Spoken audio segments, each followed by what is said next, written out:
and welcome to Marie+One. I'm Marie, and today's plus ones are Mammoth Rios and Christian Bennett. Hi, guys.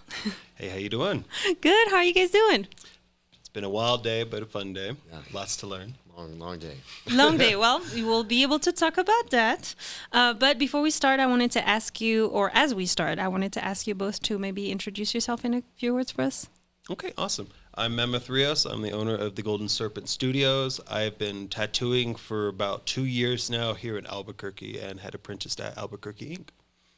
Cool. What about you, Christian? My name is Christian Bennett. I've lived in Albuquerque about 3 years. I'm originally from LA.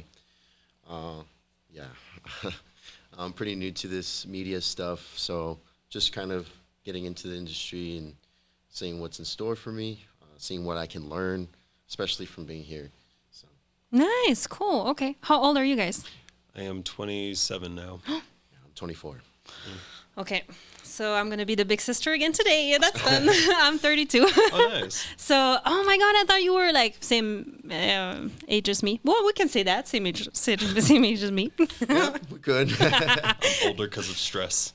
Right? Oh, that's... So, do you have brothers and sisters? Well, on my dad's side, I'm pretty sure the number's around 12, and on my mom, I'm the oldest of 2. Oh, okay. Yeah, I've got a big family.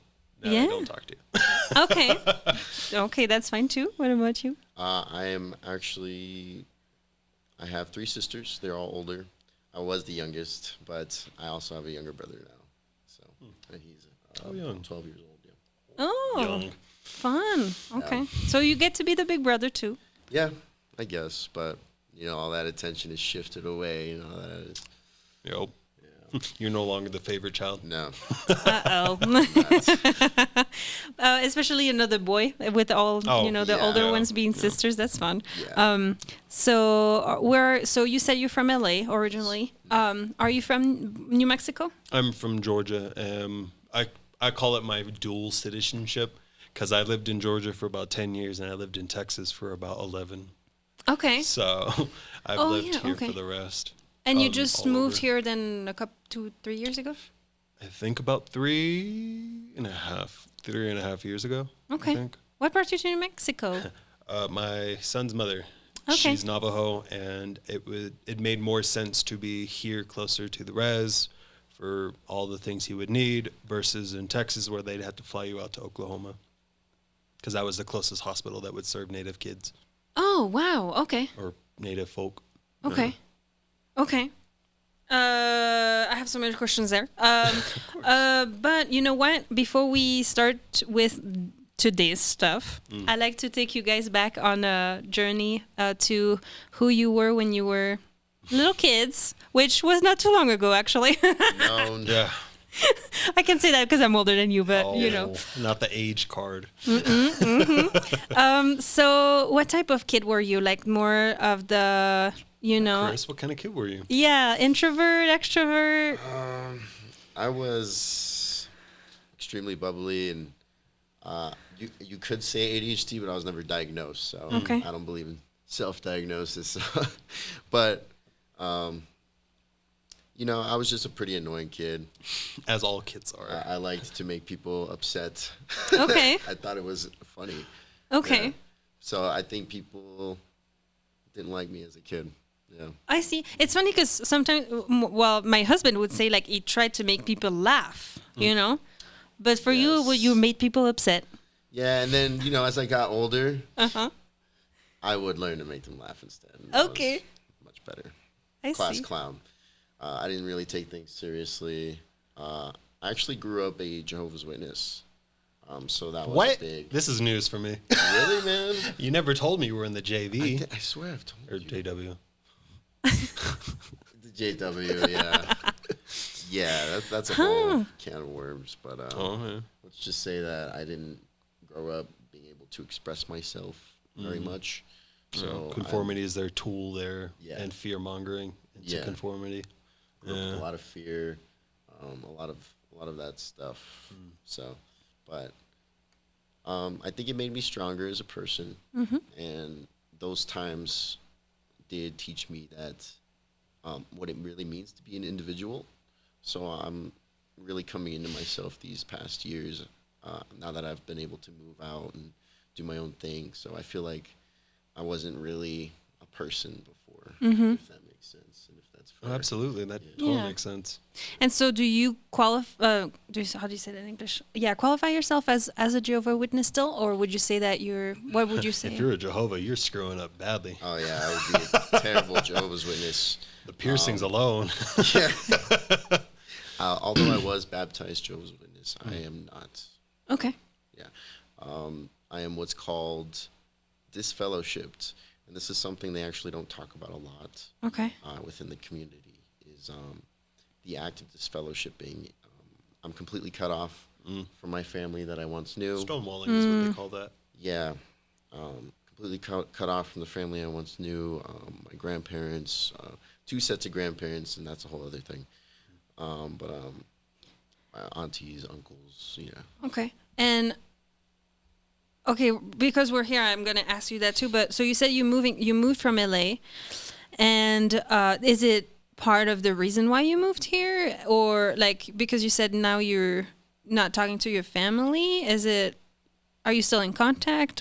How is that working? Yeah, my past has there's a lot going on there. It wasn't stable, so it's hard to explain it to people, but I actually moved here when I was 21. Okay. Yeah, because I was working a job at FedEx. I was getting drunk every day. Like, I was just... Been there. Yeah, it was... I used to work at a restaurant, and the moment I got to that restaurant, they would actually have a screwdriver or an Irish good morning sitting on that table waiting for me to start drinking and get to work. Oof. So, yeah. Yeah, so I've been doing a lot to actually improve myself since I've gotten here. I will say there is something to be said about this place. New Mexico has a lot of powerful energy here, and I do like it. But, yeah, I had gone homeless in L.A. I got fired from my job at FedEx. I was caught stealing Slim Jims from a box for a Nice. snack. So I lost my job of 2 years at FedEx. And, oh, man, that was probably my rock bottom, I think. Okay. I get it. I had to steal food, too, when I was at my rock bottom. So, no judgment here. No, no. And I had run away from my dad's when I was 17, so I have been just picking up the pieces of my life ever since. Yeah. Okay. That's dope, dude. Thanks for sharing that. Yeah. Okay, so since we're like kind of in the religious like thing, so you grew up as a Jehovah's Witness. Yes. And what was like your? I'm so sorry. It's just because sometimes I'm like in my head and I have so many questions, but I'm like, wait, let's share the mic too and ask you. What was your religious like? Did you grow up religiously, or if that makes sense? My grandfather's from Puerto Rico. The Catholic Church pretty much owns that island. So everyone's Catholic. And I was raised by my grandfather. So I grew up in a Catholic household. However, he was very Americanized on this aspect of church, which is don't go. Oh. He hated going as a kid, so he didn't want to force me to. But he was a thick and through Catholic, and I grew up with it. But my issue is that I would question too much. I'm very big on questioning. I don't do anything blindly, and so he never had the answers. So I went to start reading books and reading, and I ended up becoming a historical artist, and I just grew up loving history. Okay. And I ended up following into the Nordic religion for quite some time. And then I met my current partner, and she is Jewish. And to be honest, I do believe there's a God, but the type of way I believe in it is that God is energy, but not as a deity into the Bible, but as a part of the world, and as like this table, Chris, you, me, he's in all of us and in everything. He is all. And it's also heavily based off of, in the way, kind of like how pagans or the Natives Americans or the Taino, they all believed that everything was interconnected. And so it's really hard to deny the divinity when, you know, these people are thousands of miles from each other. There's absolutely no way they're all speaking about the same thing at the same time. So my grandfather being Catholic and not really knowing how to teach me how to be Catholic had taught me to question everything and led me onto this path that I do believe in God. I don't believe that any religion's correct, but I do believe that everyone has a right to their opinions toward their religion. And so I don't know what to call myself, because most people look at me and think I am I'm blasphemous for not going to church, or I'm blasphemous for this or that. And I'm like, I do believe that historically, yes, the Bible definitely follows with history. It's, you know, that's kind of the people who wrote the history of most of our cultures. And because of it, it was also hard for me to stay in continuous faith with the Nordic community, because most of the history behind it and the stories are all written by Christians. Oh, yes. The Norsemen never actually really had books, so they would put it on wood. Their skin is theorized. Their skin, there's no actual evidence that links that the Norsemen had tattoos. And then they would put it on wood and stone, or their buildings, or their clothes. And these are all things that age, time, weather, and a little bit of man just disappears throughout time. So that's kind of what led me to go, you know what? I don't know who to follow, but I believe that there's a God, and that's kind of where I'm at. Okay. Thank you for sharing that. Yeah. It's interesting. For me, I grew up as a, I don't know, in Europe, I feel like Christian Catholic is the same thing. And here there's so many different branch of, Really? you know. Yep. Yeah, it's like, you know, and so we have, like in Europe, I like to say, like, you go to either like a Christian Catholic church, or you're Muslim, or you're Jew, or you're Orthodox, but there's not All really Abrahamic like religion. Yeah, there's not really like a whole lot They of. call them denominations. Oh, there we go. Thank you for that. Yeah. And so I was baptized, but then after that, that really was it all the way until when I was, I believe, in my early 20s. My dad started an association to help homeless people, and so awesome. the church was helping to raise funds for that. So we would go every Sunday, and I loved going because I love singing, and I'm really bad at it. But I noticed that in the church, everybody's singing together.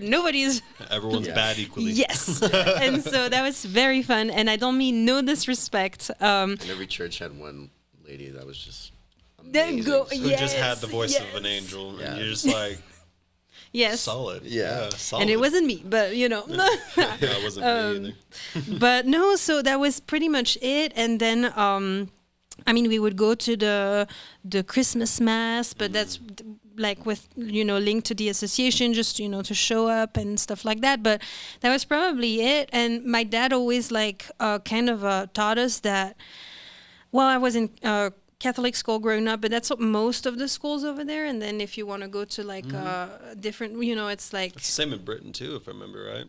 A lot of I think Catholic so. schools and a lot of religious type schools, and then you've got the publics. Yes. And see, to me, like growing up, I will never forget, like, I think I was in high school, but it's different, the grades here and there, but I was close to the end, let's say like that. I think I was in fourth in Belgium, which means that it was like, I think it's reverse for you guys. I was like 2 years before finishing high school. And I remember that there's two occurrences where in class where the teacher says, okay, well, there's going to be the end exam that's coming up next Friday. And then all of a sudden there's like half of a good amount of the class that raises their hand, and they're like, oh, we'll be sick. And the teacher's like, huh? And so it was going to be the Ramadan. Oh, okay. And so the teacher's like, oh, it's okay. You guys can have the exam on Monday then. Oh, no. I raised my hand. I was like, excuse me, can we not all have the exam on Monday? Like, you know, and I was the racist in the school then because I don't know said if that. that's racist though, No, because I that know, is but a little prejudiced. I to mean, they me- get away with something because of their religion instead of treating everyone equally. Right? And I was like, to me, I don't have a problem, but then let's all have an extra weekend to study and let's Exactly. have it on Monday. Help a homie out. Mind you, at the, pause, all the Muslims from the school came to me and were like, you're racist, blah, blah, blah. And I was like, no, I'm trying to make it equal for everybody. That was one instance. That And then, doesn't sound right to me. Yeah, school is hard. right? Yeah, I was racist because I would speak on issues, and then people would be like, "Well, you're not that color," and I'm like, I think that by definition makes you racist because, it's like this: a white man tells a black man, "You can't talk on our behalf because you're black." Well, a white man can't talk on about your issues because he's white.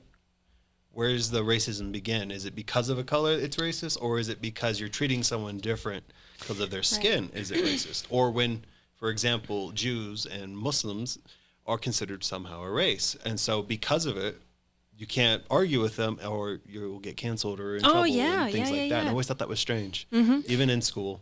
I think there's a lot to be said there about mixed and or Mixed kids get it rough. I'm a mixed kid. and or kids that have come here and have kind of been severed from their roots. Being JW, Well- severing like that. Well, I mean, so because I'm African American and Mexican from Guadalajara, and I have family in Guadalajara, and I've never been there, and I don't speak Spanish, and But you There's said a it lot of really well, though. prejudice If Yeah. you don't speak Spanish too. yeah, and and it would be hard to get to know them because there's just this cultural barrier, like just American. Yeah. But I don't necessarily look American either.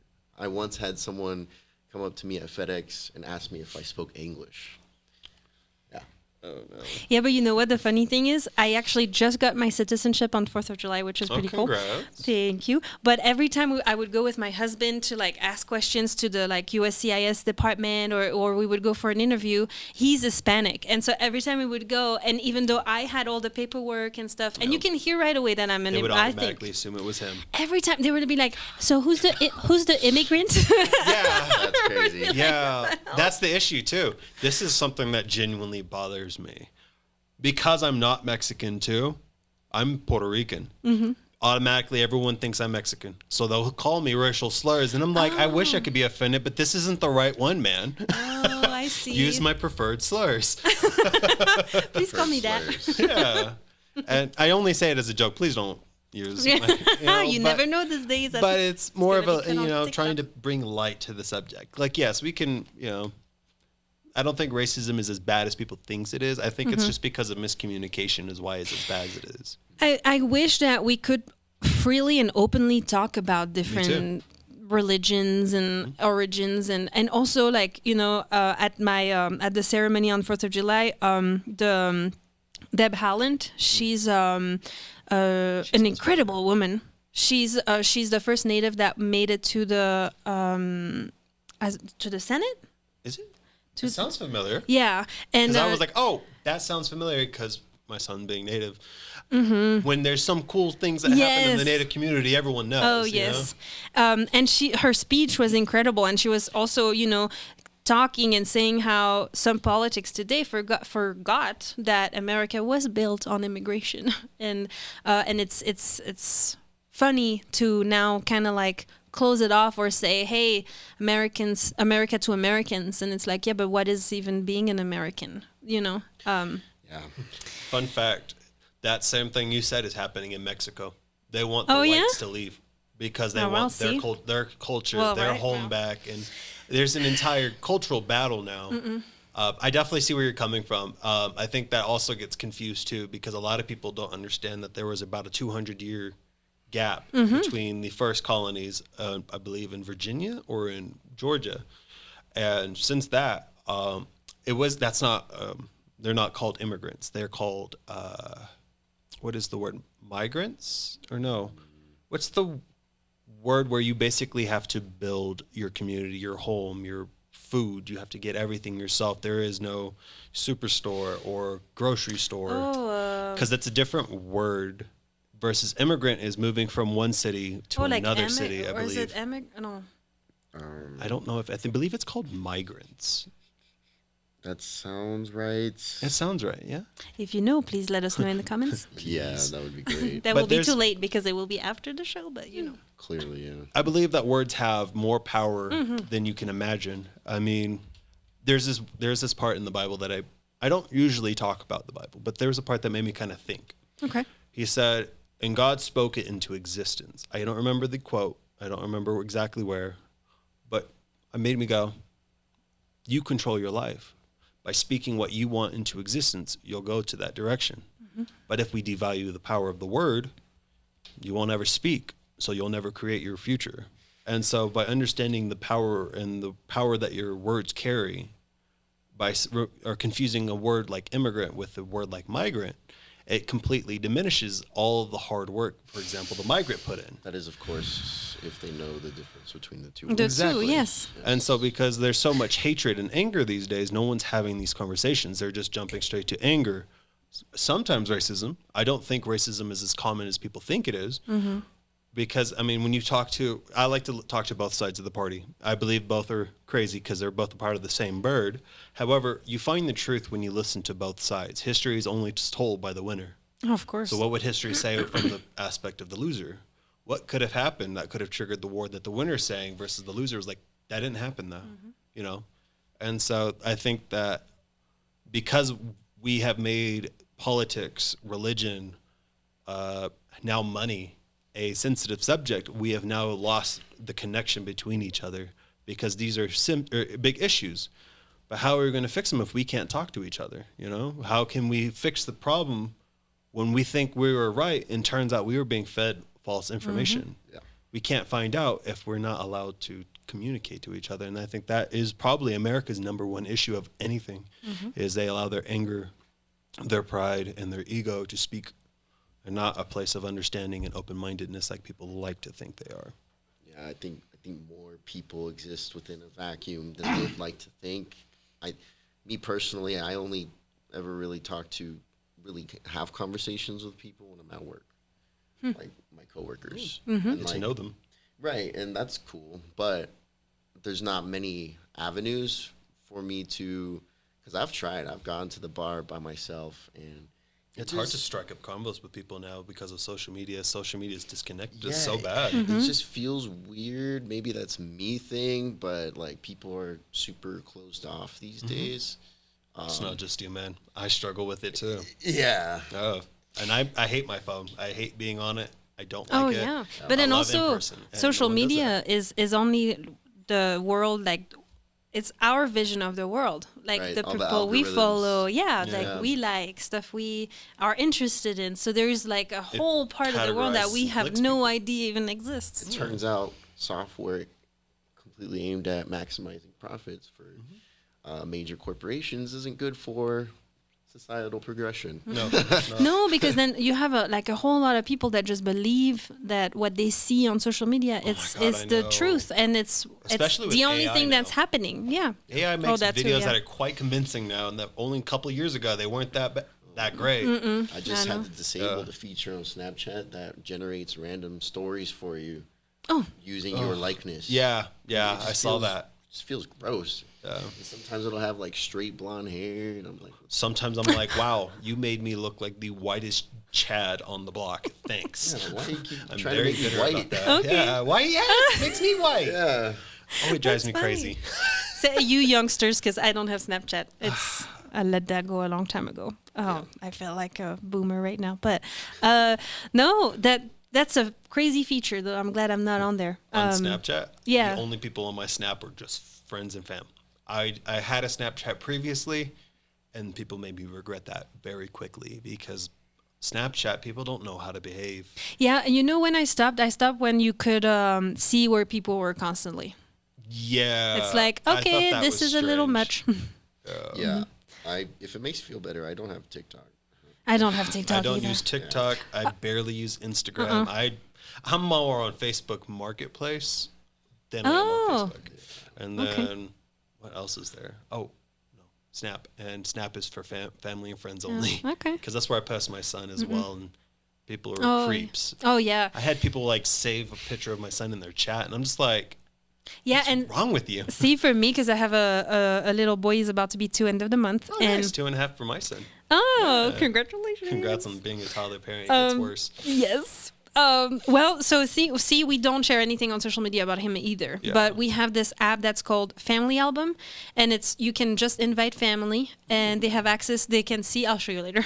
It's amazing. Please. It's amazing because to me, see, that's what.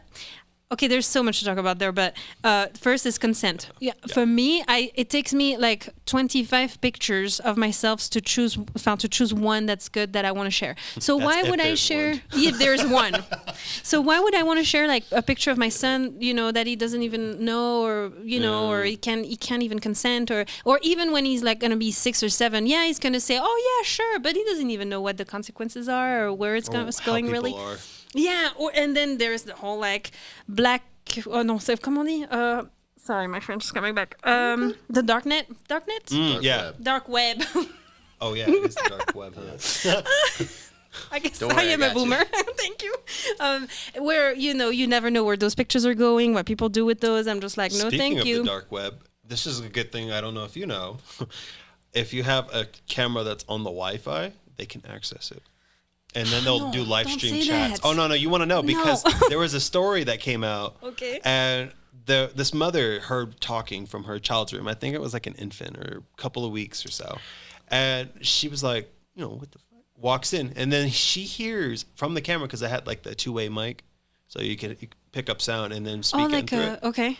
Get out of the room. And it was a man speaking through her camera. So if you don't Like know the about baby that, monitor? yeah.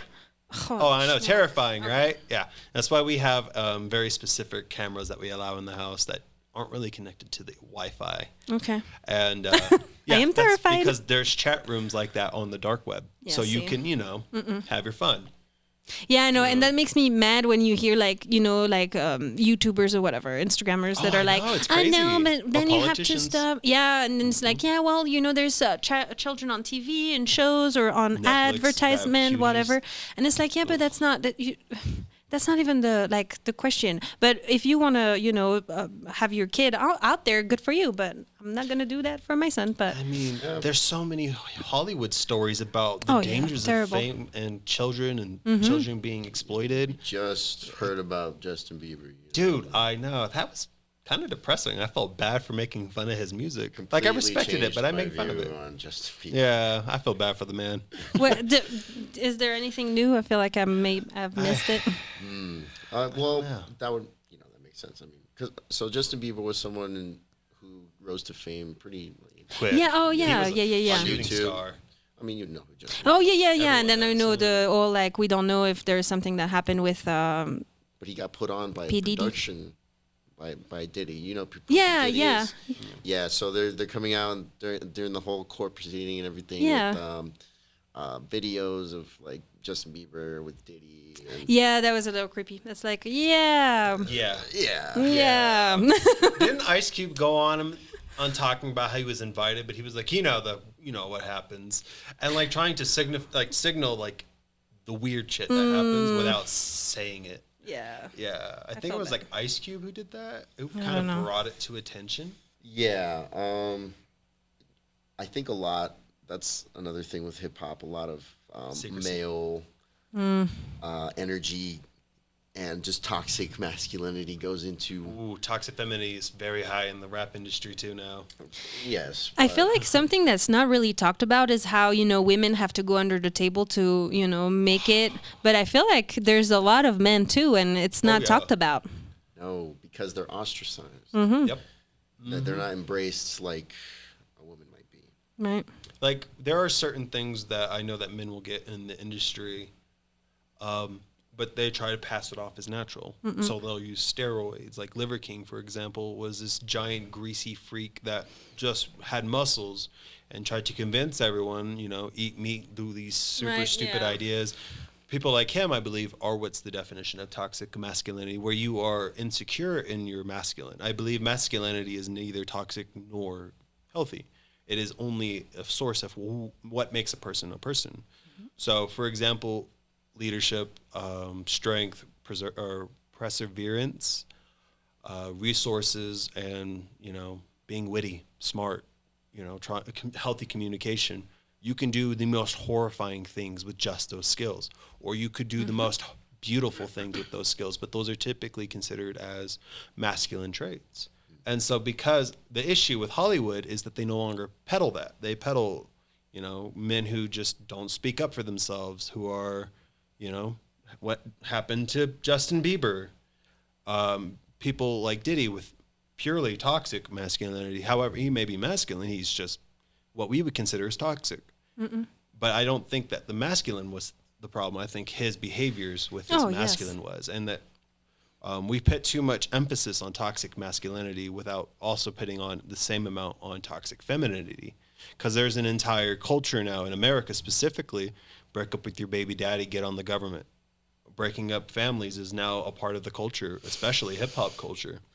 I mean, how many of them have dads? How hard is it to find friends with dads now? And it's because of breakup culture now. And not learning to be in your, like I call it the divine feminine and masculine, where you're constantly working on yourself to be a better person, to work on your communication and trying to help your community. By doing these things, women are more comfortable being feminine, trying to take care of themselves and the house, the family. You can do it together as a family. Yeah. We've forgotten how to use divine femininity, masculine. And because we've strayed so far from that, you hear the terms like toxic masculinity all the time, but nobody talks about the toxic femininity. And I think is one of the biggest issues with causing the identity issue of men and women in America. Yeah. I read a lot of books. No, but it takes me a second to take it in because it's I think you're talking very intelligibly. Does that make sense? And Intellectually, I believe. But also like you're very like eloquent. Thank you. That's what I was gonna say too, and it makes a lot of sense. And I feel like for some reason, like it's been a couple years that there's so much pressure put on both men and women. There is. To kind of stand their ground, and especially mothers. If you don't do these things, you're a terrible mom. You don't do these things, you're a terrible dad. Nobody ever tells you you're a great parent ever. And then your kid's going to take a while to tell you, so you've just stuck there. Discipline. It comes down to the things you wear. That too. If you dress like this, you must be a bad mom or a bad dad. People judge so quickly these days. I wouldn't say I follow the normal conventions of masculinity. Like I'll wear crop tops. I will wear. Oh, that's cool. I don't know though. Crop tops were originally made for men in the 80s. I mean, Johnny Depp used to rock that, man. I don't see it as feminine in any way. I think clothes don't have that connotation we think they do. But it's crazy. I get all kinds of comments. I get a lot of compliments, but I get all kinds of comments from people who think they know better about my self-expression and identity. Right. You watched was that movie, that party film? It was where the end was the world was ending. It had Seth Rogen. You remember that? You can't handle this midriff. You should tell him that. You just mad because you can't handle the midriff. I think it's more the hair that comes out of my belly button than people. Yeah. I think that's just their insecurity, fam. Keep wearing it. Wear what makes you happy. What I was going to say is probably people that are jealous. Yeah. I look at you and go, dog, I can't do that. Good for you. Right? The more I do it, and the more I see people who look at me and like, they almost get upset by it. It's like, maybe you should also try it because it sounds like you've been repressing yourself for a long time. Heck yeah. Having a deep conversation with yourself in the mirror, you'll be surprised what conclusions will happen. It's not my problem what people think. Right. No, of course. Yeah. But see, it's like, it's funny because like, Kusha K that came on the show a couple episodes ago, he had nail polish on. Oh my God, so many men get judged for that. Yes. My father-in-law is one of them. He looks great. He's beefy as hell, but there are women that judge him for that, and that just blows my mind. I'm like, why do you care? Right. And that's crazy. The women that judgment. Women who judge. That is quick true. on That's that. true. That's true. They're faster than Yeah. men to judge you. They're right on the bat. Oh, you must be gay because you have polish. Yes. It's like, or maybe he just likes it. I hate that so Crazy. bad. And I remember growing up, like, it's like, oh, little boys can't play with a doll Little or boys can't wear pink either. Yeah. And it's like, no, let's not do that. So yeah, my son now, you know, if he likes sparkling things or, you know, or shiny, or that he wants to wear pink or play with a doll, I'm like, you know, weirdly enough, by any means, he loves cars. But Same. you know, it's like, you know, but Full we're sense. not. Yeah, you know, when I'm at the store and he likes like a pink stuffed animal or anything, I'm just like, oh yeah, no, by any means, that doesn't matter to me. But growing up, it was a the lot of forcing like it, the that's where my problem stereotypes. begins. Yeah. Okay. So, for me, circling back to like religion, so we can close that chapter. Of course. I don't believe in a god, but I believe in energies. So that's why I feel like we're close together. And Scientific study about that too. yes, I believe that I believe in the law of attraction, and that you know, we're all energy. We attract what we put out there in the world. Sorry about that. And so, but my frustration sometimes, and that's why I love to have so many different people on the podcast, because I love to talk about anything and everything. Because energy flows. With Yes, combo. but sometimes with some religion or some particular people, it's almost like you can't have a different opinion, and that is There's rough. a lot of people like that. Yeah. Unfortunately. I think it's because I agree. I believe it was Harvard. I don't remember exactly who did the study. But yes, you actually emit electromagnetic waves from your brain and your heart. Your heart actually produces much more energy than your heart or your head does. And so when you're connecting to people, that is your heart rates. Like their study shows Nice. that our heart rates are probably in sync right now because of the energy that how close we are, the way the conversation is. Right. So no, that's irrefutable. That does exist. So Right? that's awesome. It's probably Took me a lot of reading to get there. it makes sense when you think about us as a hunter-gatherer community, back to our roots. Like, Yeah. that's something we needed for survival, is to be able to get along and understand each other empathically. Yeah. Be Yeah. on the It's same the survival of wavelength. the community. Yeah, and someone who didn't match the vibrations, you would immediately be able to identify that. Oh, yes.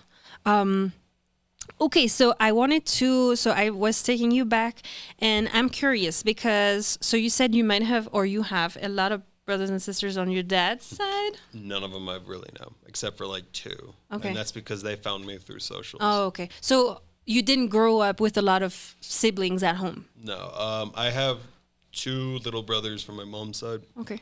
I grew up with. I Bless grew up you. with them. However, I come from an incredibly toxic household and from an incredibly toxic family, and so that's kind of where I learned about vibrations and masculinity and femininity from a more, not as a trying to sell me crap or trying to teach me to be this alpha male, but more from a spiritualistic and cultural standpoint. Because I'm currently writing a book. It's called The Tales of the Forgotten. Okay. It talks about how tattooing through all of our cultures is all of them. And when you look at the history that tattoo artists, or like in Europe, tattooists are known as being spiritual shamans or spiritual leaders or people of like faith. And so that basically, led me on to my becoming a cultural artist and learning that all these cultures are kind of intertwined in one way or another. And so it gets hard, when even back before they could do like a EKG, electrocardiograph, right? Or but basically you can get the vibrations off of that.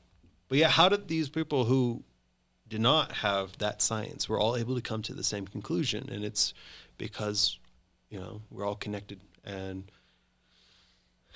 I think my favorite part about being a tattoo artist is that because I know how to use my vibrations, because I'm now very comfortable within my masculine, it allows me to talk to anybody and come from a place of understanding, because I'm able to connect to you through of what we call now the vibes. Okay. Yeah. Yeah, I think I have a hard time connecting with men, ironically.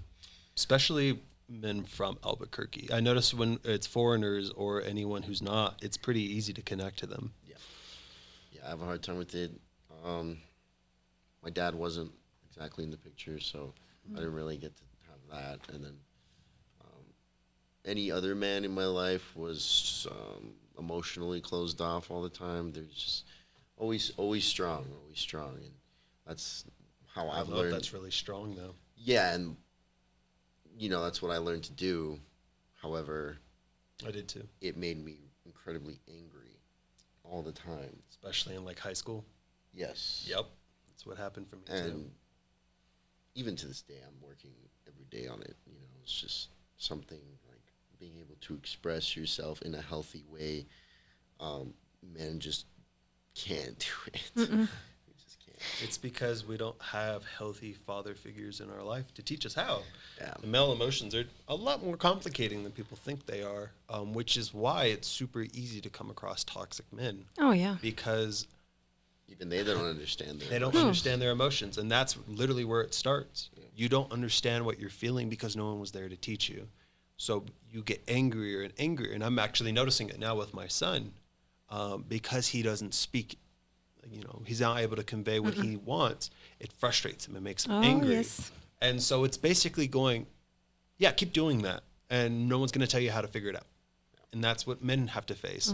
And I think that also happens with women too, pretty often. Because their moms didn't learn how to healthily express their feelings. So they learn, okay, well, he made you mad, slash his tires. It's like, whoa, what? You could just be like, hey, I feel like you aren't hearing me.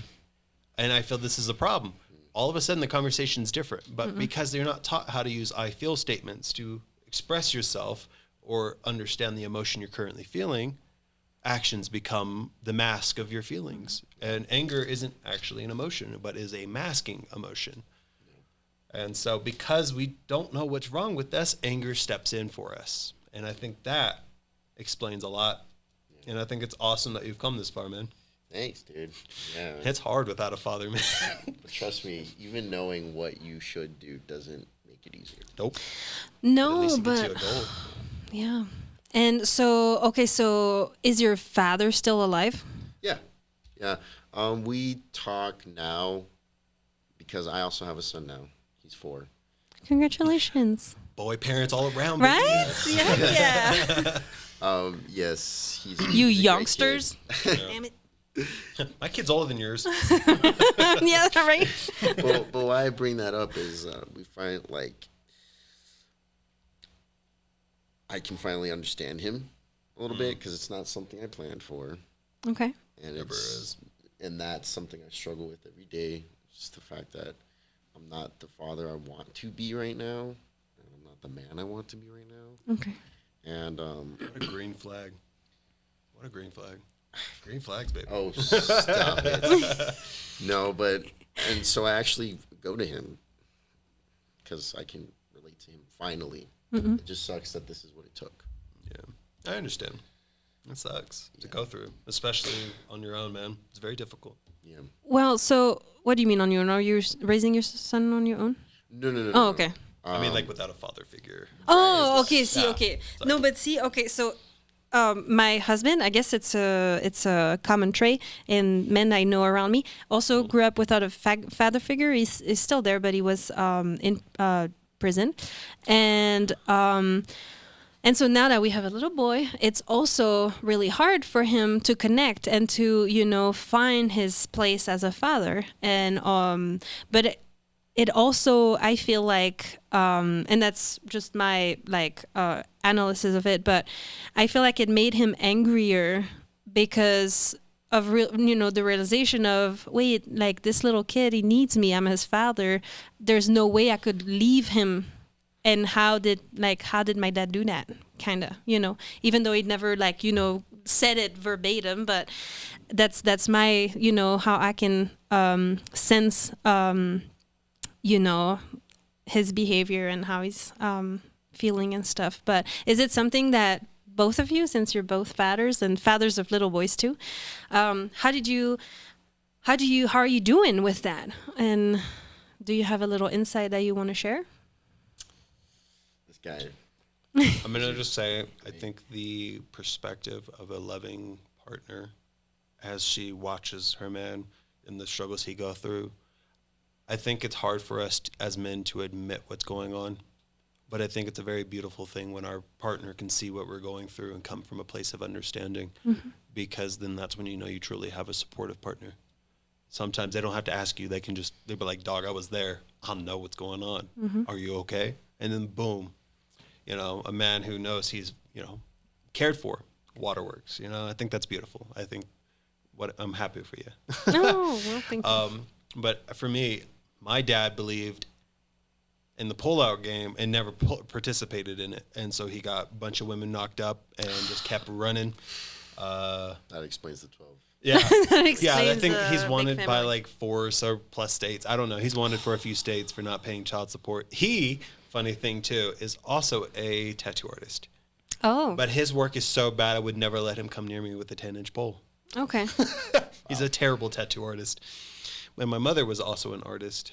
So I am a crazy product of artists. And I'm just grateful that I got my mom's talent and not my dad's. Nice. There we go. But because I had a strong father figure, I didn't have a dad. I still haven't met him, but I publicly shamed him while tagging him. And I've had conversations with him, establishing boundaries, because I believe that if you don't want to be there for when I was a kid, why do you have any right as an adult? And so I make very clear cut boundaries because, I don't want him trying to influence my son that sleeping with women and getting him knocked up and leaving is okay. Oh, yeah. Since he got so many kids that don't even know his name. Yeah. And so having someone like that was very difficult. But my grandfather is probably one of the most admirable men I know. He served in the Army for 20 years. He was a Green Beret medic during the Vietnam War. And he did great things, went off to become a cop, ended up becoming a detective, ended up working on financial crimes with the Secret Service. Wow. Like, he taught me ambition, goals, and perseverance, to think with my head. And watching my parents, my mom and her husband, I don't have a nice word, he taught me the definition of toxicity, and she taught me the definition of toxicity as well. And so I have a lot of toxic people in my life, and because of it, it is definitely difficult to try to become a better father. And so I've turned to like the internet to try to see if I could find answers or, have my questions answered or trying to understand me. Because if I can get me under control, I can control and handle this properly with good emotions. I don't want to teach him that the moment he does something, I yell. Or the moment he has an accident, I'm going to beat him up. Because that's not healthy to a child. And that's what they'll be programmed to be trained for. And so I understand that these are very vulnerable and memorable parts for his subconscious. And so, like, for example, with me and my partner, if we yell, we typically will step away, come back, hug him, and apologize to him. I do this because it's like, yes, I may be your dad, but I'm also a human being, and I do screw up. The moment I'm able to admit my faults is the moment he's able to learn from my faults, because I am leading him by example. And so I think that's the issue. Everyone wants to tell you how to be a parent. Nobody tells you how to be a father, and that tells you how to be a parent. Because then you learn to create boundaries, to create goals, and to define yourself as who you are as an individual. No one can sway you anymore. You become the protector of your child and the person that your child looks up to, like my grandfather did. He came from a seriously abusive background too. And that man retired well, 20 years in the service, another 20-something as a police officer. He was just sitting at home, making good money, sitting, doing nothing. All because he busted his ass when he was young so he can enjoy his elderly years. Luckier than a lot of Vietnam vets. Oh, I know. Yeah, he got lucky.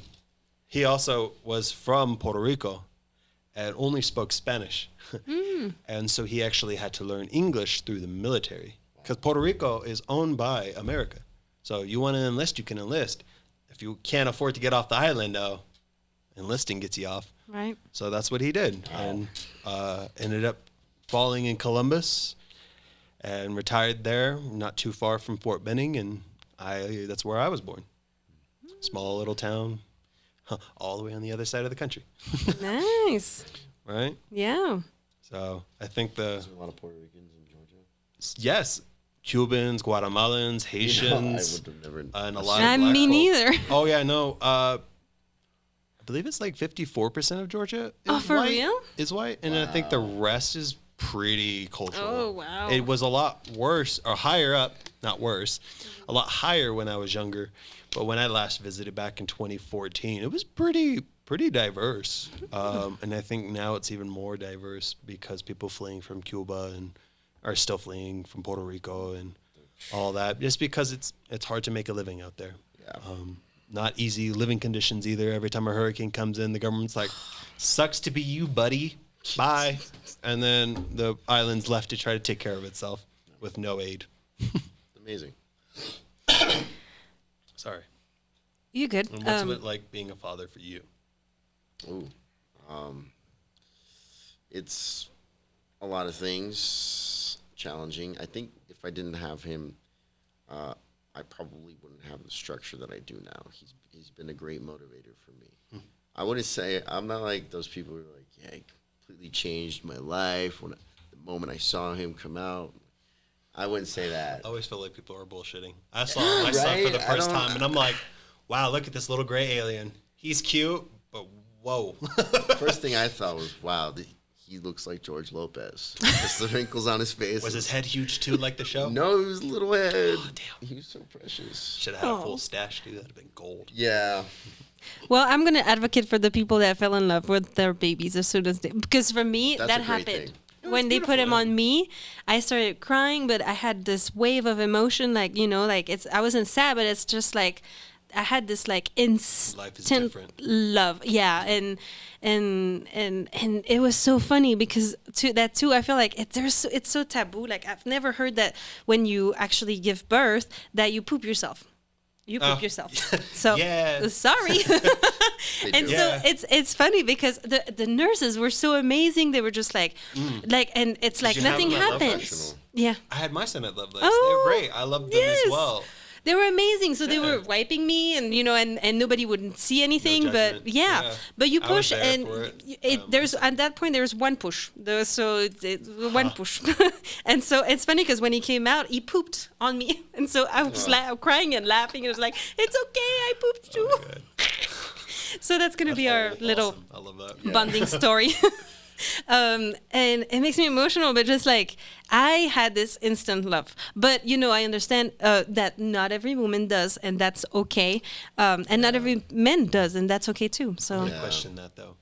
Do you think because you carried your child for 9 months that it allowed you time to grow and love the child, and then when you saw the child for the first time, that's when it finally settled in? Because men, we don't get that same experience as you.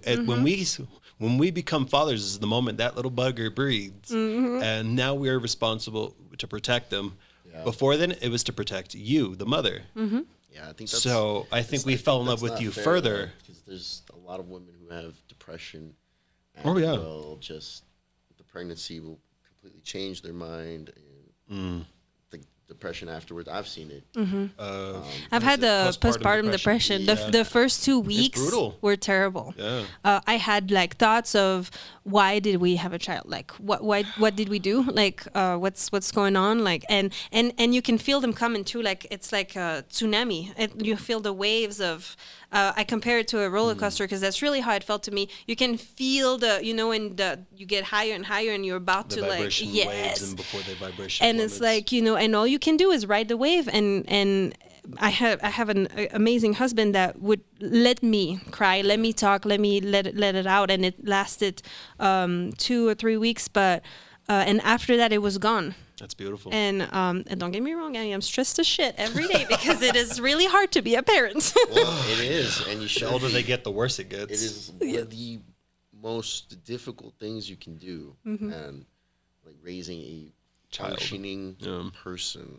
A good person. Raising a kid's not hard. It's raising a good kid. Right. I saw this post. When you feel like you're not a great parent because you're not doing X, Y, and Z, that means because you are a good parent. Because there are parents who are like, I don't care what this kid wants. Screw this kid. For you, you're like, I need to be better for this kid to teach them to be a good parent. And I think that's beautiful that your husband did that. A lot of women, unfortunately, don't get that support. And I think that it's because in our culture now, we've ostracized crying it out. I mean, how as parents, we get shamed if we allow our kids to cry it out. But I'm like, how are you to feel your emotions if you can't cry it out? We do it with our son. Like, we'll give him a whole minute before we'll try to correct or try to redirect. He's got a minute to cry it out. And usually now, maybe 20 seconds, 30 seconds, and then he's good. And then he's back to playing. Yeah. But You just had to feel it. Yeah. Yeah. Feeling your emotions is important of becoming a functional adult. Yeah. And it says a lot that like one of the big expression to kind of like move on from something is man up, right? I hate that so much. I say it to myself sometimes. Yeah. So why do you say it to Right? yourself? I see it as like, well, it was what I was told. Right. If I'm being honest. I was told that. So it's just that mindset of tough Come it on, out. man up. So hold on. Why do you think that's a good mindset? I don't think it's a good mindset. I just think that it's what I'm programmed to think. And, you know, that's part of me discovering myself as an individual is realizing that, yes, you can be masculine, you can cry, and you can hold someone, and That's beautiful. you can Good. still be a man. Yeah. So if we go back to the bonding really quick with your sons. So you said at first you were like, oh my God, like it's teeny tiny human being. So what? My son wasn't. He was big too. Oh, He was okay. 8 pounds, 5 ounces, I think. Yeah. He was big. Wow. I was 10. Oh, somehow I can was- tell. Yeah. Unfortunately, I came out thick and I stayed that way. Yeah. It's big bone structure. That's what it is. The Norwegian and the Taino. Is there like a moment where it shifted for you guys? I would say about 2 years ago now when I got my insurance license to sell insurance, to be an insurance agent. I had to study really hard. It was a binder that big. It's full of information. Yeah, the insurance exam's brutal. Yeah, and I did have a lot of help. You know, it was a great program I went through, but I still had to put myself through it. And I never studied that hard in my life, not even in high school. I believe it. And I tried it and I failed 3 times and just said, you know what? I'm gonna go be tattoo artist. yeah, and I just it was hard, but it was like the most rewarding thing I had ever done, and I realized that I am more willing to do that than a lot of people were. There were 60 people in that class. What 10 stayed? Like 20 graduated, Wow. Okay. and I got a 92. Oh, heck yeah. Congrats, man. Yeah. Your shit. Second highest in the class. So, and I never got. I don't think I can't remember the last A I had gotten on a test in school. So Well, you busted your ass off. I hope you got an A. You know, yeah, hard work definitely pays off. It's just doing it. That's the hard part. Right. yeah, and you know, small fish. At the end of the day, there's bigger things out there. But for me, that was huge because I had never gone out there and grabbed something for myself before. Yeah, and I think my son was that motivator for sure because I needed the structure, I needed the stability, I needed the paycheck. If I'm being honest, because unfortunately my son also needs a paycheck. So because They do my eat. mom and him, It's were more not of a we comrade. together. That Yeah. little Bugs Bunny enters the chat, and yeah. Are you still with your baby mama? No, I hate baby. I know. I'm sorry. I was much. trying to find another No, way it's a to perfect say it. example of what it means. It means Yes. exactly what it is. It's just that I hate baby mama culture so much. Yeah. It's so it sucks. common now. Yeah, it sucks that I'm a part of that demographic Same. for sure. But I think stepmoms do not get enough appreciation, and especially because of baby mama culture. Okay. I think that, for example, my son's with us for 4 out of the 7 days every single week. Okay. Or 5 days. So I primarily take care of him. Okay. And my partner, she is his stepmom. And she had no obligation to do this, but she chose to do so. And so she's always trying to help. In her therapy, she wants to become a better mother as well. And I think a lot of moms need to do that because, help process your emotions. But I think moms like her deserve a lot more respect than they get. And especially from behalf of the court. Like, if it's a custody battle, the moment they see them, they just treat them like they're, trash. And it's like, well, no, they take care of that child too. They may not have birthed that child, but that is a mother figure. Just like whenever the baby mama goes and gets a man, obviously as a father, we pray that it's a good man and not, an asshole. But, I for think his sake. Yeah. Yeah, for my son's sake, I hope. Because, my fucked up kid is about to become your problem. And it comes with me right behind him. And unfortunately for everyone, he happens to have a giant for a father. And so I usually try to use my words, but actions come if the words fail. And I think that's the biggest scary part, and why in baby mama culture we allow our fears of what could dictate how we treat each other. And so I think that's why, baby mamas and baby daddies are the only ones who get any form of respect, while the others who try to step in sure do not. And sometimes, there's a good reason for it, and sometimes there's really bad reasons for it. Well, in my case particularly, I would just want to say that I have a stepmother, and I gave her the utmost respect because same, she accepted my dad with it was me and my 2 sisters at first, and then they had 3 kids together. So I have 3 brothers and 3 sisters. And this is in Belgium? Yeah, and I'm the oldest. But the thing is that it goes to me to a certain extent, because she did and said stuff to us that you can't get a get out of free jail card, for the rest of your life because you did accept a man with 3 daughters, So there's respect, but at some point it has to be also mutual. Boundaries. And yes. Healthy boundaries. So, so that is my experience with it, but I understand, because the thing is, she went through the same struggle in Belgium too with the courts. She was not even allowed in sometimes, but she was taking care of us. So, there is this big, I don't know why, almost like they're if we don't look at them, they're not there. Everyone wants to say it takes a village to raise a child, but no one wants to let the village out. Right. I hate that so much. It sucks. But I'm glad you had a mother figure. I think that at least, even when, for example, people whose partners have died and they're now widowed. Oh, yeah. That figure in their life could be the number one thing that helps to keep them on a good course. And I think everyone deserves a motherly and fatherly figure in their life, because then that will help create a more well-rounded individual. Well, but see, in my case, for my stepmother, I wanted her so much to be my mom, and I was trying to get her love so much, but she wasn't really giving it back that much. At least when I was younger. I wonder if it's because she wanted to still keep a little boundary or little distance, because she was having her own children with my dad.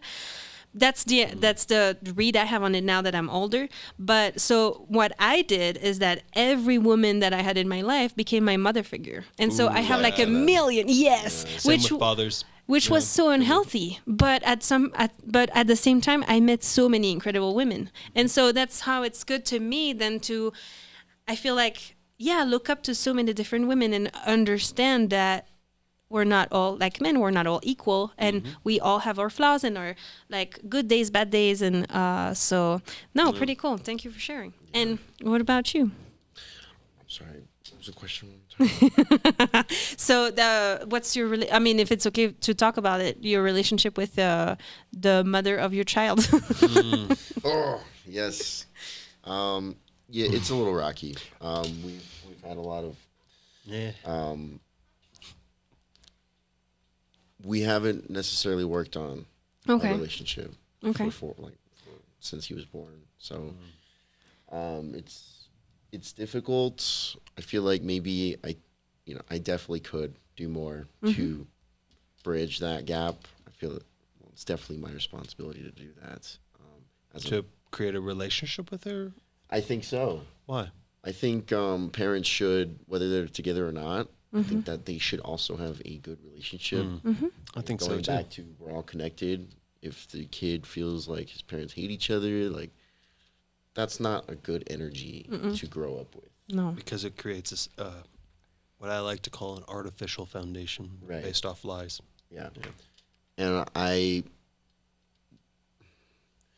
for like the first couple of years of his life, I wasn't exactly around. Okay. I was struggling with my own stuff. I was 20 when I had him, so, and that's no excuse, but I wasn't where I needed to be. You know, that's something I struggle with every day, but I'm doing a lot now to try to bridge the gap. It's just really hard for me because there's that layer of guilt that I need to get through because it's just holding me back at this point.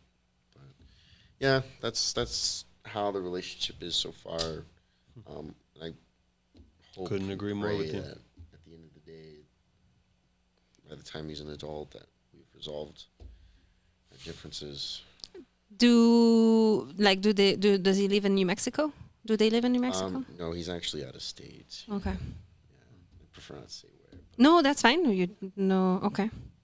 But that's, you know what? It's impressive also for you to own it and to be able to talk about it and you know. It's hard not to respect a man who can own his flaws. Right? I'm going to get a lot of hate. Yeah, Well, it's though a lot of people who aren't owning their flaws who are hating that on are you gonna versus hate, the people yes. who can own their flaws and be like, bro, I respect you for doing that. I think Yeah. it's sick that you're being a good father, or at least trying, because so many are like, I'll screw that baby, it ain't mine. Yeah, no, I don't sugarcoat it either. I'm not the dad I want to be. That's just how I would want to put it. Okay. And now you feel. Thank you for sharing that, guys. So, all right. So we kind of went a little all over the timeline of your lives. But, Yeah. okay, so if I go back, so we know that you were a little troublemaker, but we never asked you. What type of kid were you? I'll make him look like a saint. Yeah.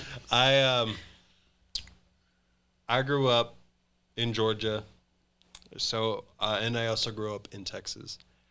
When I was a little kid, I was just me with no family, and I lived by a forest. So I go swim with snakes and swim in creeks and do little shenanigans in the middle of the forest, and then can be treated like shit because I was not black in an all black school. Because the part of Georgia I was in was unfortunately the hood. So that's where they were all congregated. And I went to a school being the only I wasn't even white issue. It was because I'm a mixed kid, the moment they find out I'm mixed, I'm white. I see. Yeah. And I think that's the issue. A lot of people who are mixed in the world, they are not represented respectfully. Like I think of it as a very like white supremacist way of saying like, oh, you have some color and that's all you are. It's like, well, no, I'm mixed of these multiple, like this is honoring both my mother and my father by doing this. The moment you only take one because of their skin, it's a problem for me. And so growing up in a school that only saw me as white because I'm a mixed kid, I was very much bullied, and to the point where I learned to stand up for myself. And this is where the trouble began. Huh. The first kid that ever tried me, he tried to steal my milk. And this, keep in mind, was a kid who was notorious for bullying me for my skin color. So I broke his nose off the table in 3rd grade. Oh, okay. Yeah, well, he tried to take my milk, and I got tired of being bullied. And, hopefully for my son, I'm able to teach him that not to do that. However, I mean, if he's being bullied. to defend yourself yeah. any means necessary, because sooner or later it will get bad if you don't. And I'm very, very against go to the teacher, because every time I did, they got worse. It didn't get better. And especially because I was mixed, the racism got even worse. because in the community, they all hear what their parents say about white people. So that's how they assume, that's how I am, that I'm a slave owner, this and then. I'm like, dog, my family came from Puerto Rico and Norway. Like, It's like, yes, you can be racist if you're black. yeah. Public service announcement. Yeah, yeah, you could be It is racist the moment you possible. judge on skin versus the character. Yes. And so that had basically crossovered into Texas because I came from a school like that, and I came to a school who does not do that, because I went to Fort Worth in a brand new school that was still under construction called Basswood. And I was mean to people. I was afraid that people would bully me. So you because of kind my of took skin. it like, okay. And so because of that, I became a very troubled kid. And Makes complete sense to me. yeah, and so, because like when you're doing a journey of self-healing, you got to go from the beginning and take each problem step by step by step. And I've gone and done a lot of self-reflecting throughout all of my years, and realizing that I had lashed out of fear of not being accepted. However, that fear continued all the way until I stopped giving a shit if people accepted me. And that was a lot later in life than I wish it was. Around 25 is when I'm just like, you know what? Hate me. I don't care. You're probably right. Whatever you got to say about me, keep telling. You know, that makes you happy. I won't care. And so because I was always afraid of being, different, I became super different. And so, like I said earlier, when God said that speak into, reality, when he spoke, because I was so afraid, I ended up becoming that. And so it kept going all the way until high school. And one day a teacher had tried me, all because of this exact bandana. It's a black bandana. Isn't that crazy? And said that I was flying colors. And also because I was an emo kid. Okay. Early Y2K type kid. Kids. Yeah. Well, scene was kind of, I think, my high school years at that point. And so, I know, but that was the school I was in, because I was in the clique of the scenes, the emos, the goths, the alternatives, the pop punks, the skaters, the stoners. That was my go-to scene, the rejects. And because of it, I also had learned diversity amongst minds, because I would also hang out with the jocks, the nerds, the thespians. Nobody's crazier than a thespian, but everyone thinks they're super innocent. I'm like, no, those people they'll drink you under a table if you let them. And so I would party a lot until my alcoholism got bad. And I would end up in places and not know why I was even there. And because of it, I lived a very troubled kid life, because I never had that proper guidance until the very end. And so after I got in trouble in school for flying colors, and then, arguing with the principal, because I'm like, well, if you're going to claim, because my grandfather is a cop, he taught me, try to argue it like you're going to court. And so, very cop way of thinking things. And so I was like, well, explain to me, like, which group and which group flies this color. He couldn't. Keep in mind, it's just a bandana with like skulls. Nothing crazy. Every goth kid knows the bandana. And so I said a lot of incredibly crazy things about his wife and his child. And got 36 days of ISS just to serve 6 hours and then get pulled out of school. And then moved to my next school because we were moving. But for some reason in this school, I never got in trouble. I never got even sent to the principal's office, except for the one time he was like, hey, come to my office. And then it's just to get to know me. I never once got in trouble. And then I even graduated 2 years early because it was a great school. And so I had learned that it wasn't truly me that was always the issue, but it was because of all these different schools that I went to and how they forced conformity. And I became one of those people at a very young age who was so afraid of being different that I became different, and I couldn't conform. And so I was a troubled child. In reality, I was just a child who wasn't heard and who wasn't respected, who had no safety, who had no boundaries, no proper guidance. or self-respect. I ended up getting up to 310 pounds because of my lack of boundaries, self-respect, image issues, and all sorts of crazy things. And a lot of it was because I was forced into conformity, but I had messed myself up too much. I couldn't conform. So troubled as hell. Who were you living at the time? I bounced back between my living with, grandmother, or grandfather, and my mother and her husband a lot. Okay. Until I almost got truancy, and then I went strictly with my grandfather, and then I went to a good school, and no one ever bullied me, no one ever harassed me. I made lots of great friends, and one of my friends from Texas is currently here with her tattoo artist boyfriend. Oh, heck Yeah, and she was like a part of my clique the entire time. Mm-hmm. And so I'm excited to see her soon. I haven't seen her in 4 years. Okay. No, way more than that. It's like 6 now. 6 years. And I'm very excited for that because it's a part of my life. I was like, oh, thank God, someone who knows me from when I was a good kid. Because that's around 16 is when I finally started getting my shit together. Ish. And so I graduated at 16. And then went straight to work. And is that when you lost weight too then at that point? Oh, no. It just got worse. Oh, really? Okay. Because I had no true safety, I wanted to be out of my house that I was living at 16 and 17, 18. And, when you're in an abusive household where literally it doesn't matter what it is, we'll fight it out from any form of abuse. And that was what I grew up in. And so because of, that, I gained a lot more weight. I think my 310 was my biggest, but I was in high school, I think my first 2 years, I was at 220 on the weightlifting team. And I was, I think, third strongest in the district. And so I was healthy. I was very healthy. But I was also smoking at the time. I've been smoking cigarettes since I was like 12. And so I got sent to Georgia because of truancy. And so I had to quit the cigarettes. And so I ate my feelings and then got super fat. And now that my life is... Couldn't weightlift anymore? It's kind of hard to weightlift when you're 310. And so... Did they take that away for you for the smoking cigarettes time? They never knew. No. I was able to... My grandfather also was in drugs and narcotics as an undercover agent. So I was really good at hiding my habits. Paint trader. Yeah. He was very against the devil's green. Yeah.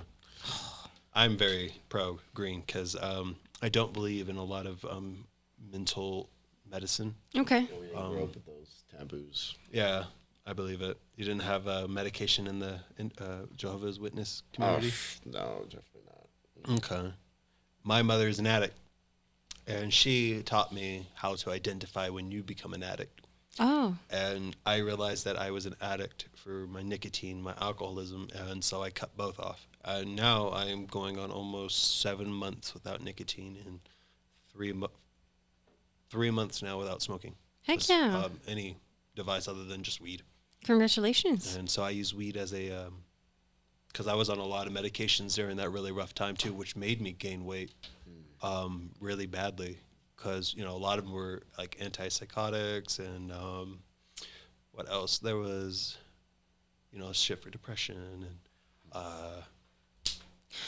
So when is the first time that you came across drugs or any type of drugs, the drug, alcohol, whatever? Oh, I think it was like 4. I don't know. Drugs in Georgia kind of went rampant. It had even all the way up to black tar heroin. Grandpa was in the DA. Wait, how old were you? Very young. I don't even remember. Okay. I grew up on the streets. I remember seeing it just around. But then with your grandpa being like the cop that he was and stuff, was it more like was your grandpa's home also abusive to you? My grandfather was the only part of my life that wasn't abusive. However, he did neglect me through communication. I grew a speech disorder really young because my grandfather wasn't really a talkative person. He was a man of very few words. What? Yeah.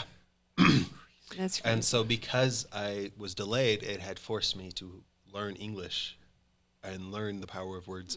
because no one understood me and it would piss me off. So I went 4 years angry because no one can hear me. Right.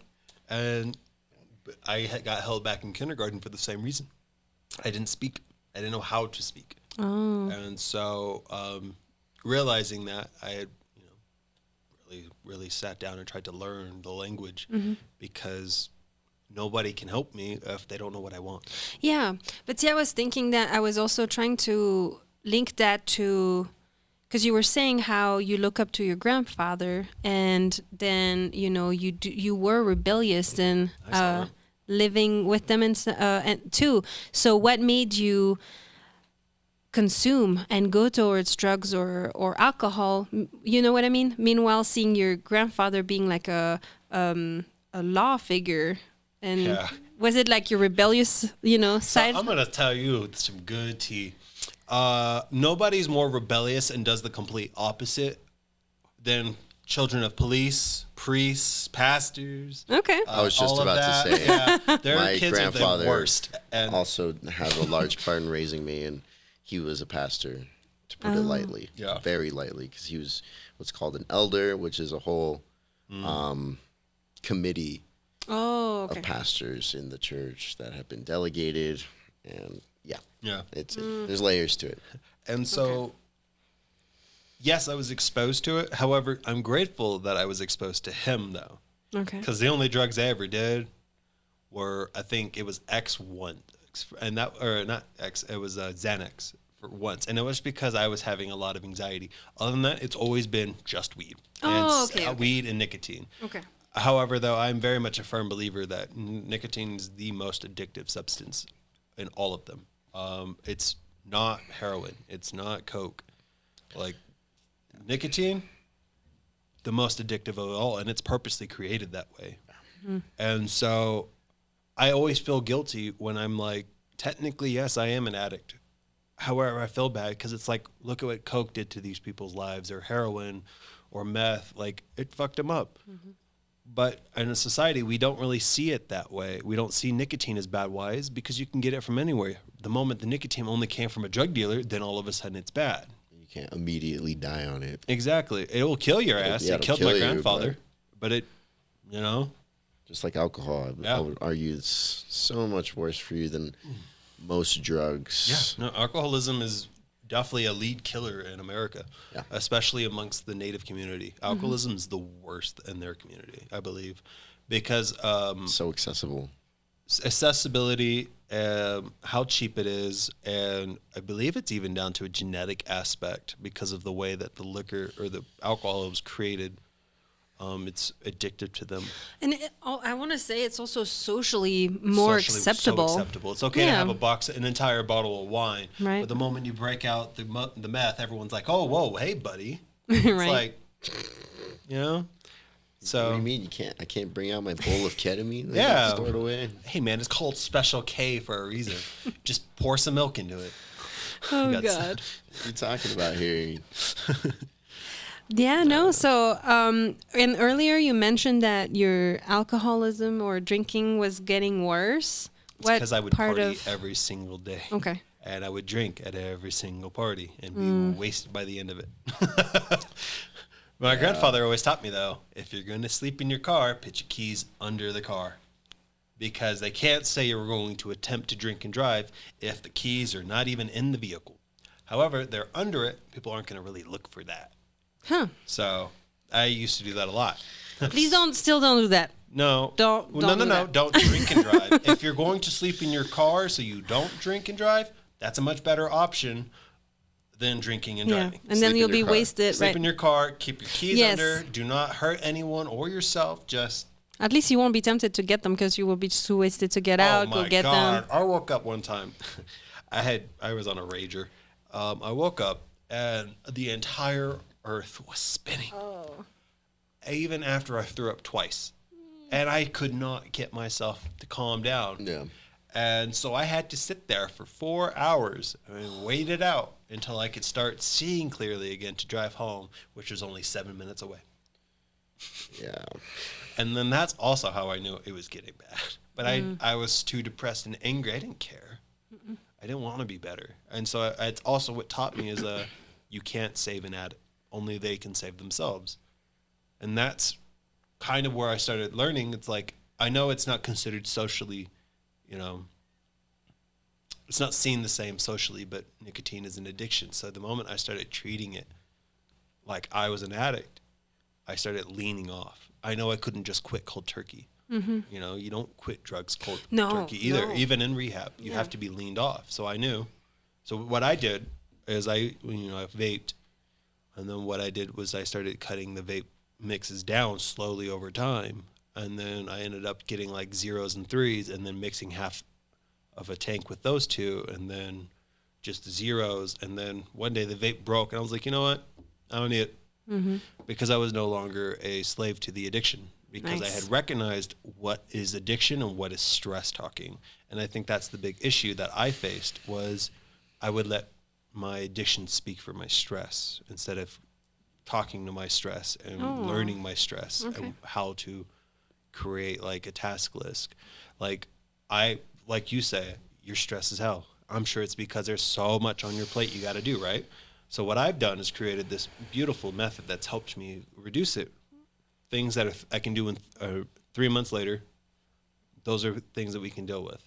Things that are 3 weeks later, for next week, this week, tomorrow, and today. And then categorize everything on which one's important, kind of like triage. So the most important things get moved to the todays, and then it allows them to filter as I add more to it without overloading myself. Because I know one of my biggest issues is like, I got to do this, and that, And so it's too much at one time, and we only have 24 hours a day, and 8 of them's got to definitely be slept. So that gives you a lot less day. Yeah. And so I think managing my addiction came with managing myself, my emotions, and my time. Yeah. Now I can drink socially and not worry about slipping into old habits.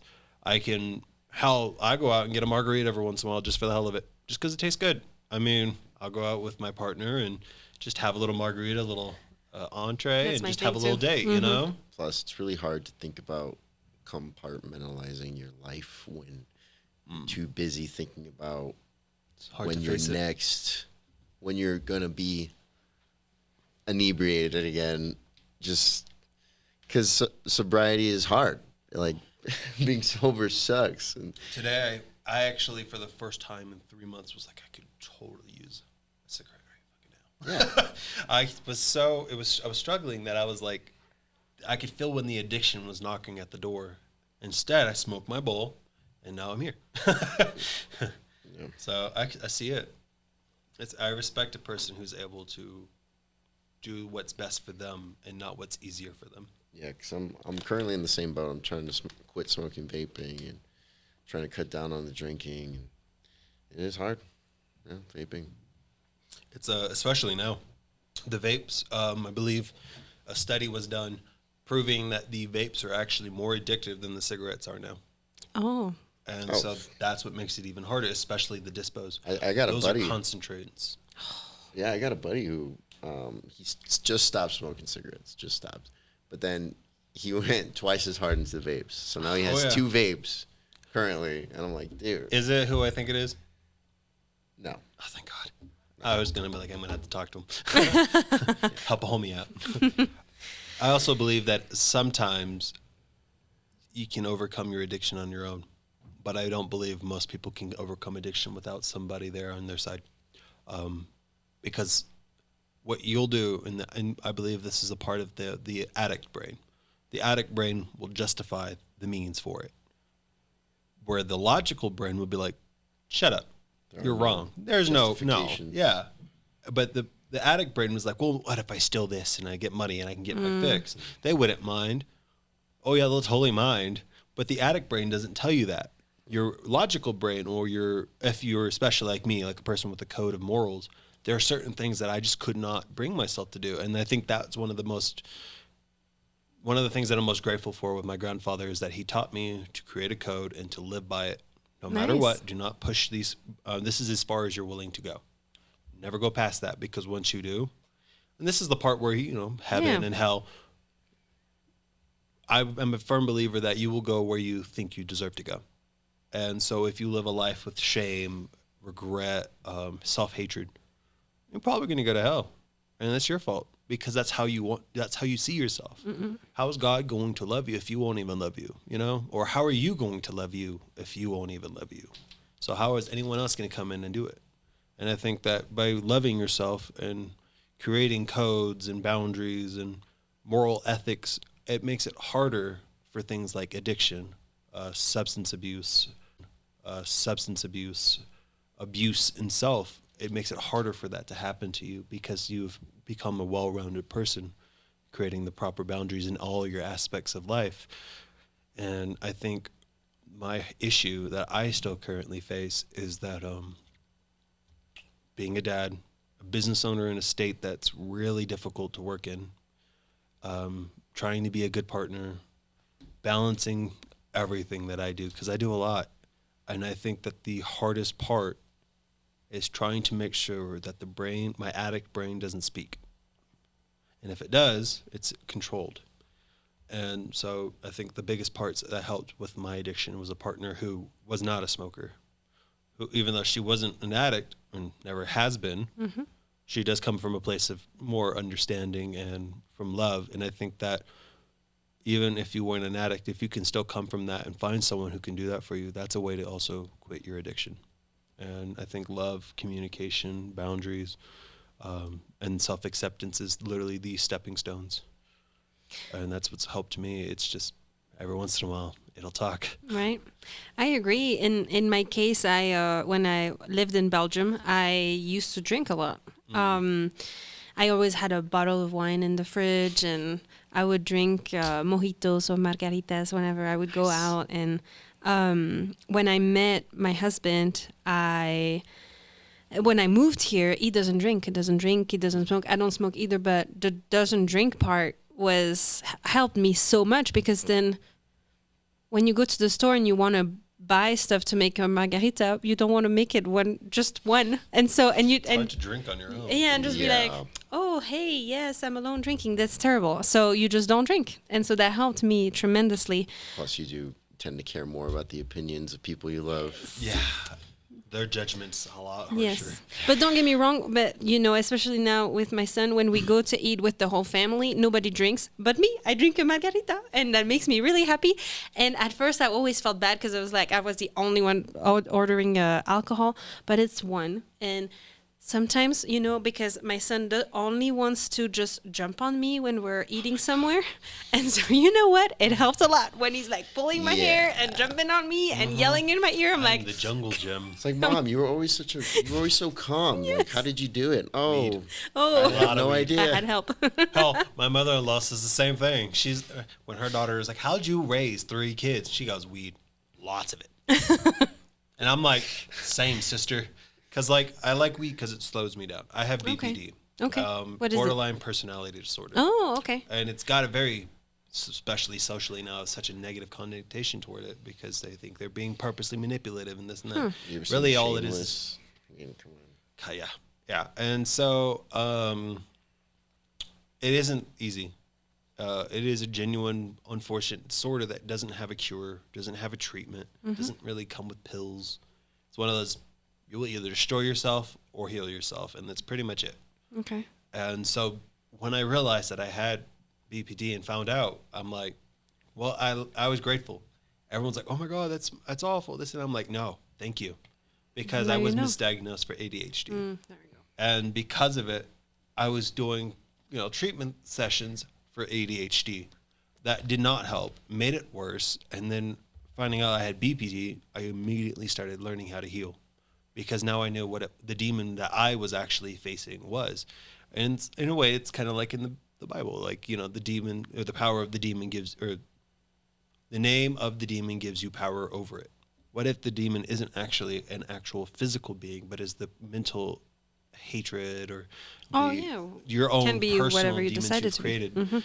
And so by learning that demon's name, I finally have been able to go on to a path of healing and finding individuals who are like me, who also have an amazing podcast called To Be Better. And they have taught me so much about communication, even especially from a relationship standpoint. Not the whole, we expect this and that. No. Yeah. talk to your partner and use these communication tactics to learn and understand, and then create your relationship the way it works for you both.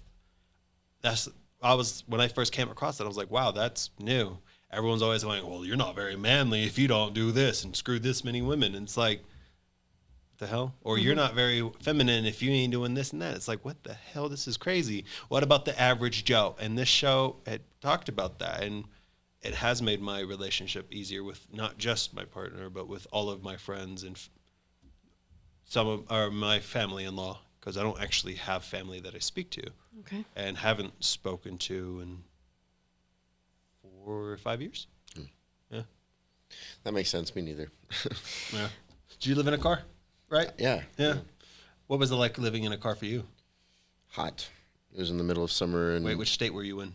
So twice I went homeless majorly. Okay. In Nevada was the first time. Yeah. Oh, I'm sorry. Yeah, well, you're a lizard. We were in a car. That bad. And then the second time was in California. Didn't have a car that time, so I actually stayed in my buddy's car with him. Oof. At least you had a car. That's good. And we were in the parking lot of FedEx. Yeah, so I stayed there and worked there for like a week. Oh, nice. Yeah, straight. And I never left. I think I went to 7-Eleven to eat. Yeah. Nice. I lived in, so when my grandfather died, I took his car. Because, I was there when he bought it. It was his first car for himself, and not as a family man of sorts, because he, raising his daughters, now raising his grandson. He always had to do what was best for the family. Now he got himself a nice little, it was a Toyota Avalon. Not that crazy, But to him, that was luxury, And I took it over because I wanted to make sure that his memory and everything was respected. Yeah. But it ended up with me and my parents into an altercation that went so bad the police got involved. I ended up saying, fuck it, packed up, went homeless, lived out of that car. Remember did you ever see my old car? Okay. It was a 4-door sedan, and I slept in that car for, I think, 3 months. I had a membership at Planet Fitness, and that's also when I started really working on my weight loss journey. What do I have to do? Clean my house? Yeah. So I even had a bunny at the time that I had to give to a friend who also had bunnies. I've had many animals throughout my life. I've had dogs, bunnies, cats. I have 4 now, and then now toddlers. But wild animal. The wildest for sure. Yeah. And so I had to stay in that condition until I was able to afford an apartment, just to lose that 2 months later in a custody battle, and went back to being homeless. And then I just got lucky that who I thought was my grandma at the time, she let me stay in her place, and then I ended up leaving that place in bad terms and moving here. But yeah, when I was homeless, I used to have to steal from the restaurants that I worked at because they had a policy against eating the food. But I was like, I'm homeless, but at least I'm working. Shut up and let me just eat, man. You want me to stay here? Let me eat a little bit. And I would always find the cheap stuff, the stuff that really, I knew what was on the budget because I was a chef. I was cooking for like 10 years.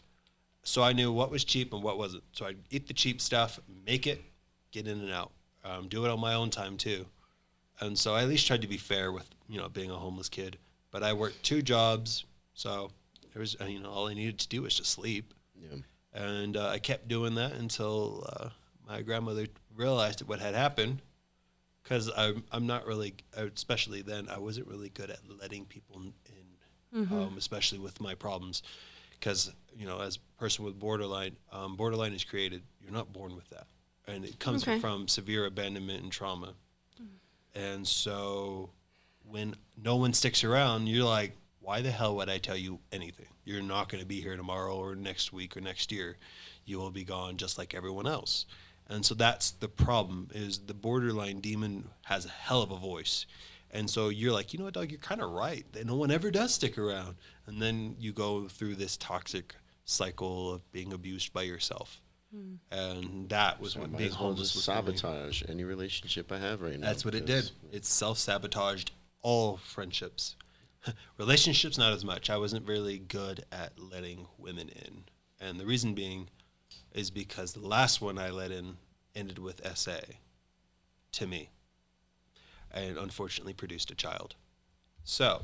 What do you mean? What's essay? Sexually assaulted. Oh, yeah. shit. Okay. Yeah. And unfortunately was produced a child. And so because of that, it pretty much, and that was like at 18, right off the rip. So screwed over. Unfortunately had a child with a psychopath who I feel like a lot of people loosely misunderstand the definition of narcissist. And I don't think she was a narcissist, but she had a lot of narcissistic tendencies. I think her issue, though, was more of she only cared what was going on with her, and I believe that she was I believe that the term is psychopath, where they don't see people as people, but as pawns of their collection. Mm. And so I was just a collection that she wanted, and the only way to keep me was through that. And so right off the rip, I learned to not trust women. I mean, my mother, she abandoned me so she could screw half the dudes in Fort Worth. And then I was left with my grandpa having to be the man because his daughter couldn't be a mom. I'm sorry. It's fine. She suffers. It's not fine, but damn. I mean, what happened to me. It's not that I don't. I'm not like I'm trying to downplay it. I'm very aware of the severity of all of it, but it's because I've learned to forgive it. It no longer can hurt me because I no longer care. Okay. I've learned to accept that part of my life, and that she sure as shit can't do it to me now. It would be very, very funny to watch my mother try or her try, and how she still stalks me. So I have to both of them stalk me. So I have to be very careful, even though somehow I'm very, very big on the internet. It's hard to find me, and I keep it that way because I do it for the safety for my son. Oh yes. Because the last words I said to my mom was, "Come near my son and I'll kill you," because she tried to kill me. Yeah. So, unfortunately, I didn't learn what healthy feminine figures could be. And so recently, this is what I think is the beauty of a relationship, is that my mother-in-law, though just as broken of a past, me and her can actually sit and talk about it and share.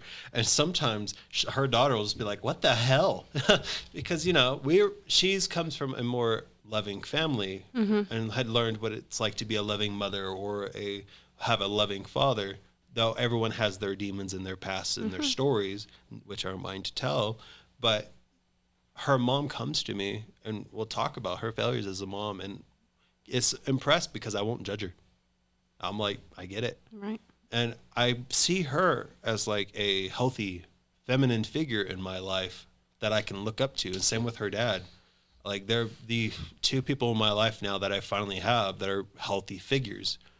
And I love them very dearly. I've never said that. I always hated my stepfather, and I always hated my father-in-law and my mother-in-law. I hated their guts. They were awful people. And these two, I'm just like, where have you guys been my whole life? I could have been so much healthier.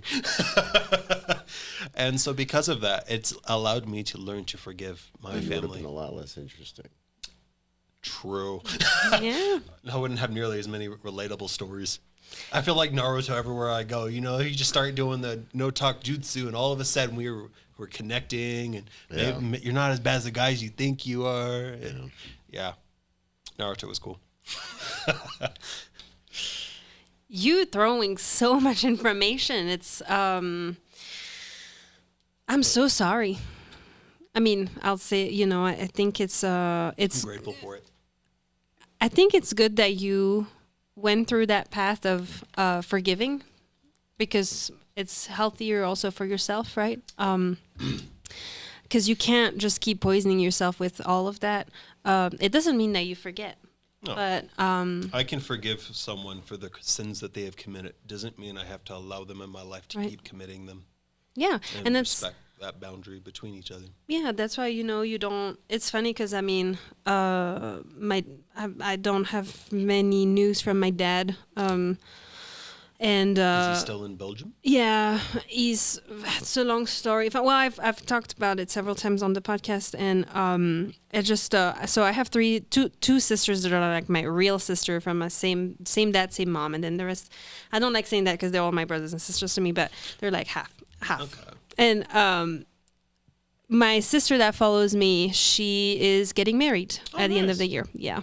But my dad doesn't talk to her. And I tried to kind of like, I actually started to talk again to my dad when I was pregnant with my son, because I was like, all right, let's stop the shenanigan. And I, made a step towards him, and it was good. I tried to talk about a lot of stuff that happened in my childhood, because there was a lot of like verbal abuse, and there's not really a whole lot of owning on his side, and I just learned to be okay with that, because it doesn't, and same, like, I forgive, I don't forget, but I feel like if I'm waiting for an excuse, I'll never get it, and so I don't want to wait for it. Yeah. But I tried to connect them again, and it exploded back in my face, and now he's not talking to me again, and so I don't have a whole lot of connections there. I have an interesting aspect of that. What if, because of the expectation of the apology, it created something that made him angry as well, and so because of that, it could create a miscommunication. Yeah. Well, in this case, it's because I'm not justifying anything. No. Of course, it's just because it circled back to the stepmother, and so in this case, my sister doesn't want to talk ever again to my stepmother. Okay. At least that's where she is at today. And so my dad, so she was like, "But I would love to have that at my wedding." But so I told my dad, I was like, "Well, like, would you consider going?" So. Long story short, her fiance contacted my dad because it was her birthday in April, so he would invite her to the secret birthday party. And but he said, please don't bring your wife, my sister's stepmother, because she doesn't want to talk to her. And so my dad was so upset, because then he came to talk to me, and he was like, same as what you were saying earlier. Yeah, but see, she accepted me with you, and she helped raise you, and she deserves a medal, and this and that, and yes, but voilà, my French comes back up. Same, but I was like, it's the same like the Monopoly card. I was like, stop. I told him, I agree. You don't have to convince me. I agree, but I also hear my sister, and she's not there. She doesn't want to talk to her. La la la la la. And he took it to heart that I defended my sister. Dear. See, so it's like, all right, and now so I don't. I mean, your sister has every right. I mean, if she didn't have that connection, shouldn't be forced to. Yeah. However, he also shouldn't be forced to. Because in a marriage, you're one. I definitely can see where both sides are definitely coming from, and that unfortunately definitely creates a sticky issue between both parties. Yeah, but if your child wanted you to come to their wedding but didn't want to see your partner, would you just say no? Because you know what I mean? To me, it's like, yeah, it's a very sticky situation, because like I've always had that belief, if my partner's not allowed, neither am I. But when it comes to a child, I'm like, oh, that's interesting. Mm-hmm. But see, to me, if I was a stepmother, I would have said no. But you know what? It's okay. Mm-hmm. She's not there. You go. Don't miss it. That would have to been a discussion though between us, not the child. And the reason being is because that's a me and her only. Yeah. Right. Yeah. So I would, of course, like if my child says, I'm like, all right, look, I know this is a difficult thing to have to say, but this is going to be a difficult convo, so let's have it. I called, blah, blah, blah. They said this. How does that make you feel? And then starting off with how she feels is how you can direct the conversation. Yeah, so if, for example, if I was in this situation, I'd have been like, well, how do you feel about that? Are you, is there something you're willing to discuss out with them? And if they want to discuss and they can't, if it's just, it's done, are you comfortable with this? Yeah. And if they are, then yes. But it's one of those, I have to also remember, this may be my child, but this relationship, she's going to be there by my side till the end. And so I don't want to neglect the feelings that she's feeling, because they're quite valid as well. However, instead, by discussing what can we do that could work for both parties instead. And so I think because of healthy communication, that's where I'm like, or you could do this. No, that's true. But you know what? It's a perspective I didn't see. So that's good. That's interesting. Because like, yes, there are things like, my partner's a stepmom. Yeah. There are certain things that involve both me and my ex. Mm-hmm. For example, with her being Jewish, she's not able to celebrate Halloween. I don't expect her to go. Okay. So if she doesn't want to, she doesn't have to. You know, she's an individual. She can make her decisions. However, we discussed it, and I was like, how do you feel about it? Because unfortunately, I'm with my son's mom, and we're going together to trick or treat. Mm-hmm. I don't really believe in Halloween as a, as a spiritual thing, but I love Halloween because Yeah. I loved horror films, and Right. I'm just a spooky kid. And so because we had these conversations, yeah, they're uncomfortable. But, if you avoid the uncomfortable conversation, it'll become a problem. That is true. And so we discussed it, and yeah, I texted her the whole time. There was very open communication between me and her, so that she knew that there was nothing going on. She also had my location, so in case I go missing, Mm-hmm. whatever. And keep in mind, I was new to New Mexico. So I'm like, you could have been like, well, what part were you from? I'm like, I don't fucking know. I'm from Georgia and Texas, dog. And she's native from here. She's been here her whole life, so she knows all the parts of Albuquerque. And so she's able to, see where I'm at. And it's not because of control. It's if there's any doubt that can be created, the seed of doubt is the death of the relationship. And so through absolute transparency on both sides with healthy communication, how can a relationship truly fail if both sides are heard? And so I definitely can see where your sister's coming from. Very valid. Same with your, your father and, his wife. And who knows, maybe they had the discussion and she would have felt neglected. Unfortunately, that's your partner and it's your kid. Mm-hmm. But at the end of the day, it's kind of everyone's choice. I believe in the let them theory. No, that's true. I agree. But see, like in my case, my mom passed away when I moved here in 2019, and I was not talking to her. And do you feel guilt toward that? Yeah, so much. And also, it's like, because I was so stubborn, I was this like black or white person, like, oh my God, it's all good or all bad. And for her, it was all bad, right? And my dad was all good, and I put him on a pedestal and all that. And I moved here, and then she passed, and then all of a sudden, it's like the curtain fell.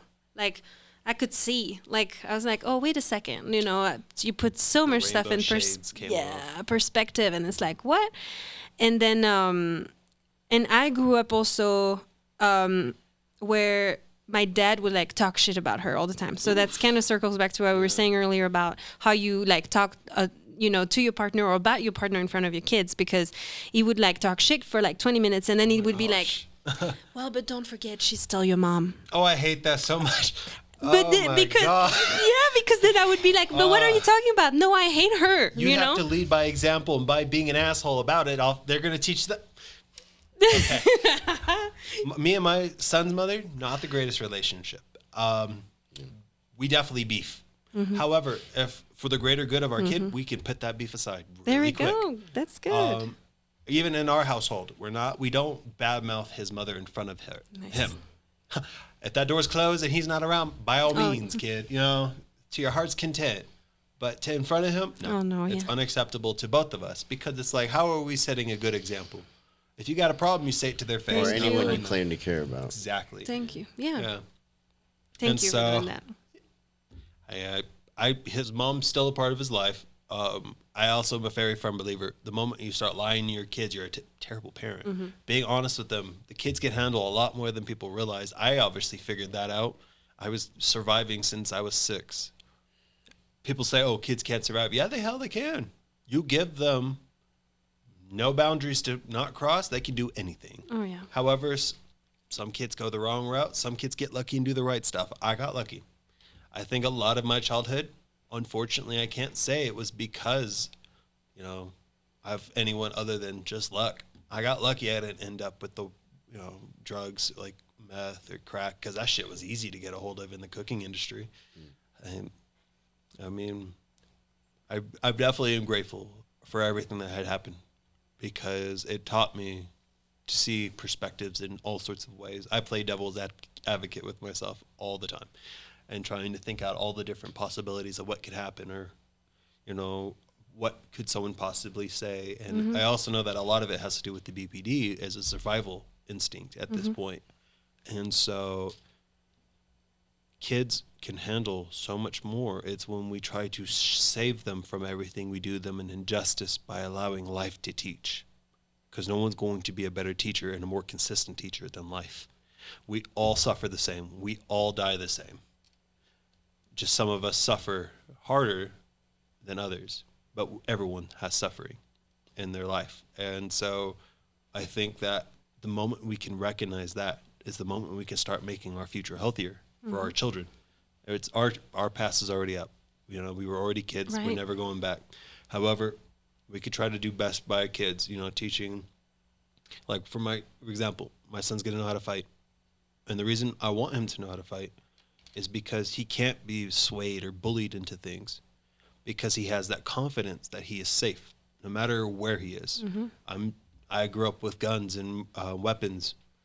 I also grew up that anything can be used as a weapon. And so because of it, I didn't go around walking with fear. I knew I could protect myself. And that's what made it easier to accept bigger tasks, is because I was able to protect myself. I could handle more. And so I think that when we don't let life, like I said, life teach our kids, we're doing them an injustice. And I think that's what happens a lot, unfortunately. Yeah. And you find out way too late, or you find out much later in life. I always say, like, parent your kids or the world will parent them. Oh my God, me too, man. That's such a powerful, powerful saying. Because someone definitely will. And sometimes they might parent them with a gun. And so you teach your kid to be respectful and not be an asshole. The likelihood of that always drops. Yeah. Yeah, because I see it now a lot too, like in the school system, education. Especially the school system, yeah. Entitlement's really bad too. Children are just, they seem to be the worst right now, and a lot of teachers are quitting. At masses too, it's bad. Yeah. And there are reasons I'm like, and then the administration isn't helping. No, it's all about money. None of it's about the education to the children, which explains why the kids are super fucking dumb. Right. But besides so that, many dumb kids. They're basically little addicts running around. Yeah, they don't talk about how tablets are actual addiction. Yeah, they're just addicted to screens, and they just need their next fix. Like it's no different than study meth. about that too. Yeah, it's a lot of them. Really dangerous, and they can't sit through like movies that I enjoyed as a kid. Like kids just can't sit through that stuff. It's crazy because that's all my son watches. Like if we'll throw on something, so we have. My son too. I did not allow him to have any screen time for the 4 years he's been alive. So no, my son knows not to touch my tablet. Also, being the reason that's how I make money. It's your work. But there was a study that came out, and it was about emotional regulation.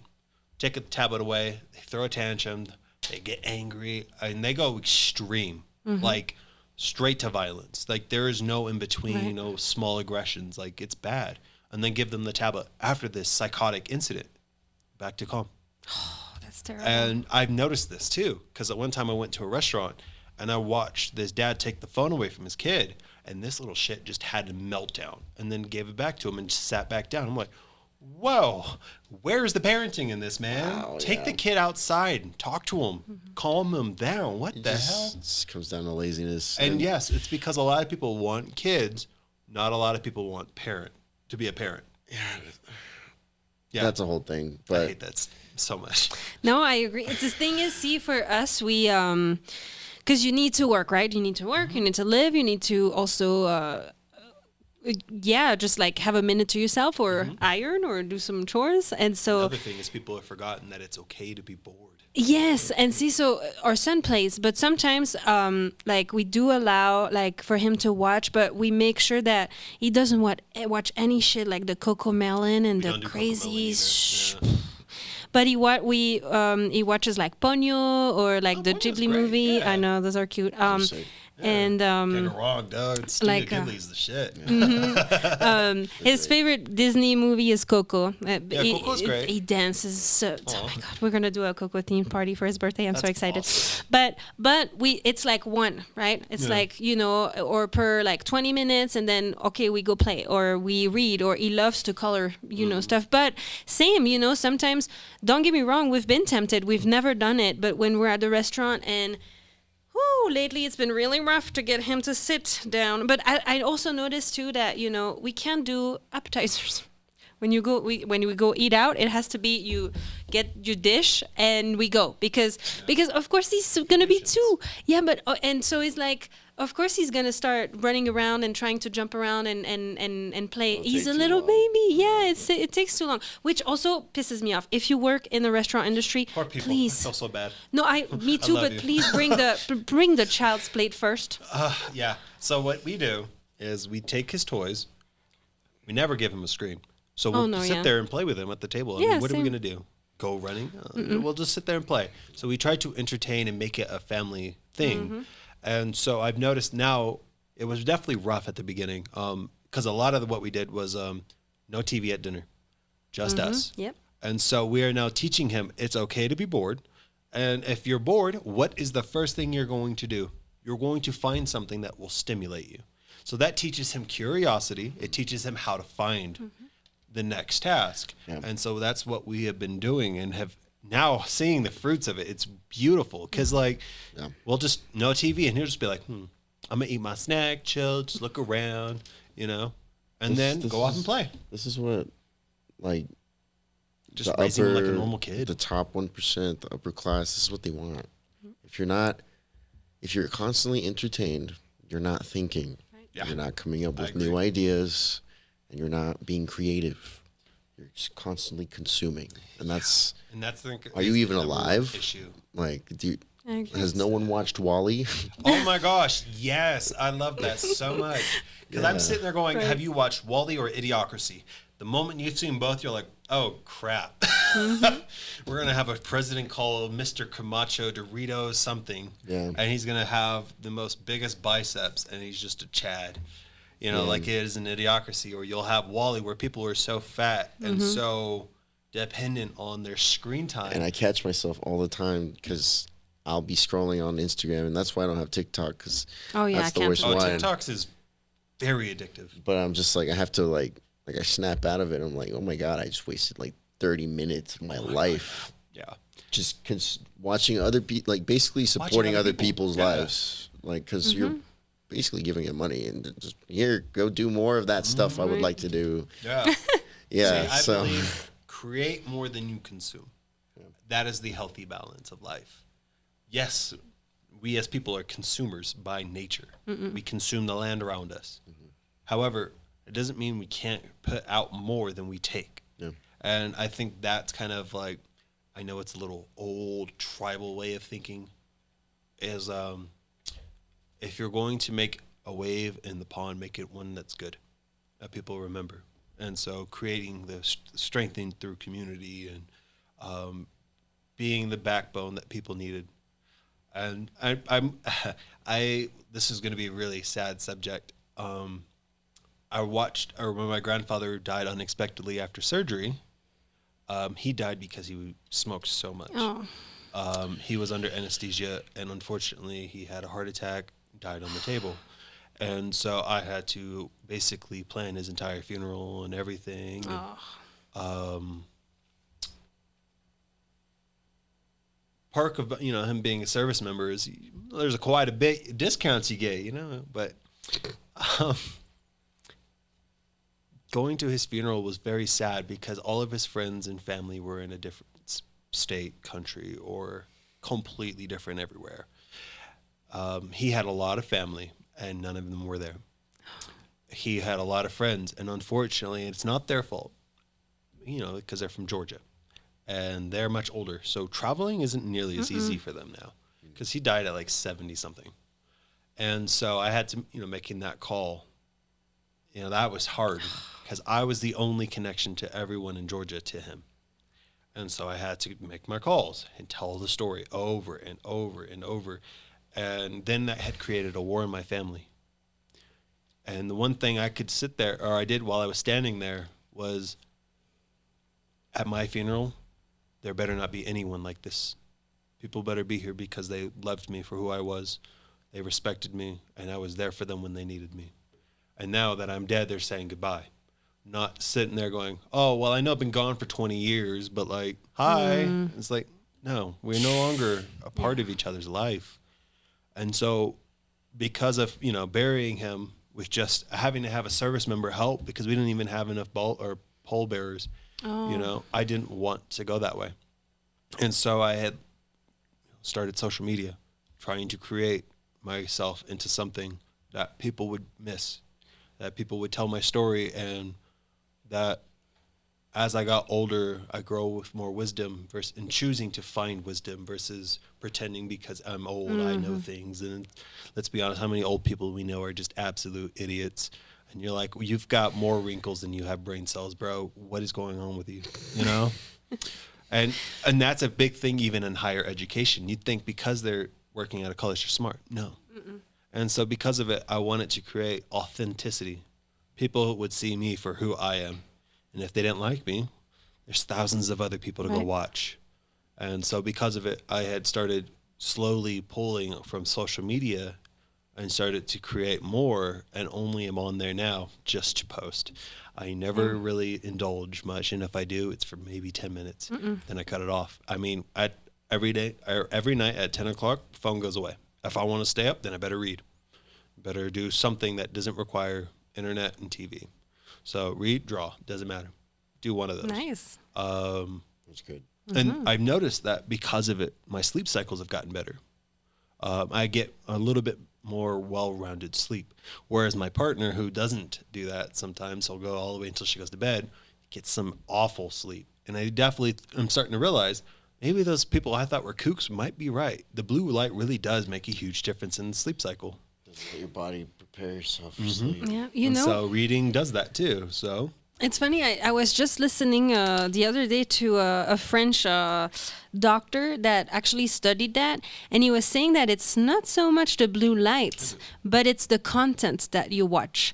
He was saying that because they were saying that people that would watch like I don't know, like animal documentaries or like, you know, or those are cool. Something informative. Yeah, I watch all educational shit on all of my platforms. Right, or that cools, you know, that calms you down, that you just watch. But it's if you watch like a true crime show or social media where you like constantly stimulated to next video, then you know that has more impact than the blue light itself. They were saying, of course, makes sense to me.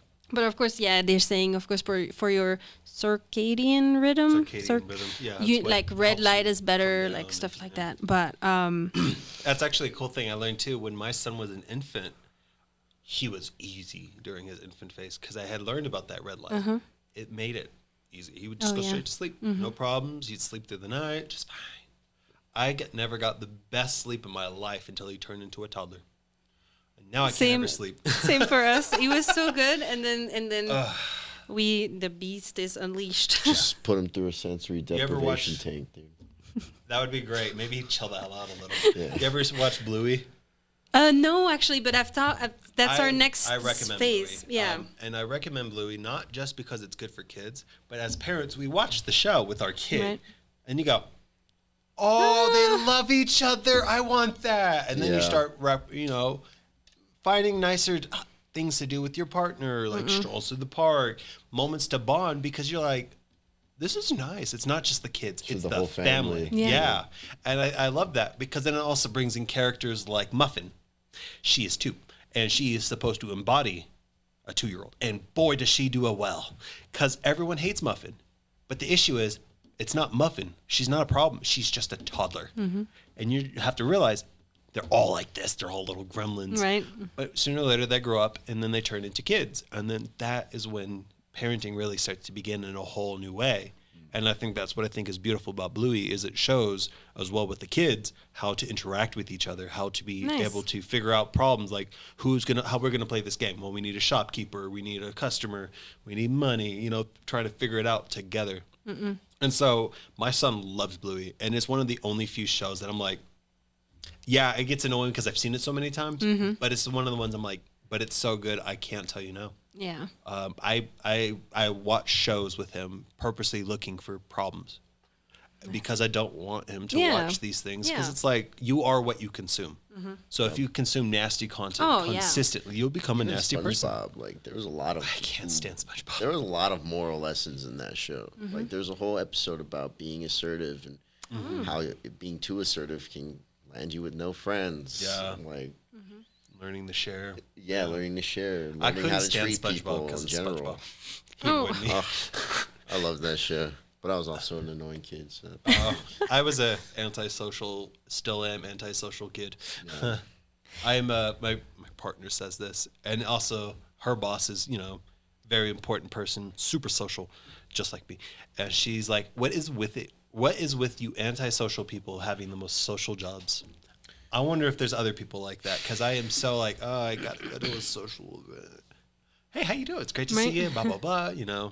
I almost feel like you need like more experience and more connections to be in a field where you don't have to deal with people. Yeah, you can't be in a field without the connections at all. Yeah. And the only way to do it is through talking and being social. And I have a social battery that I'm very, very aware of. And I know when it's time to leave and when it's okay, when I'm doing good. And I also have learned that my social battery drains very quickly if it's in large groups of people. I'm like, about maybe an hour in, I'm like, all right, and I want to go.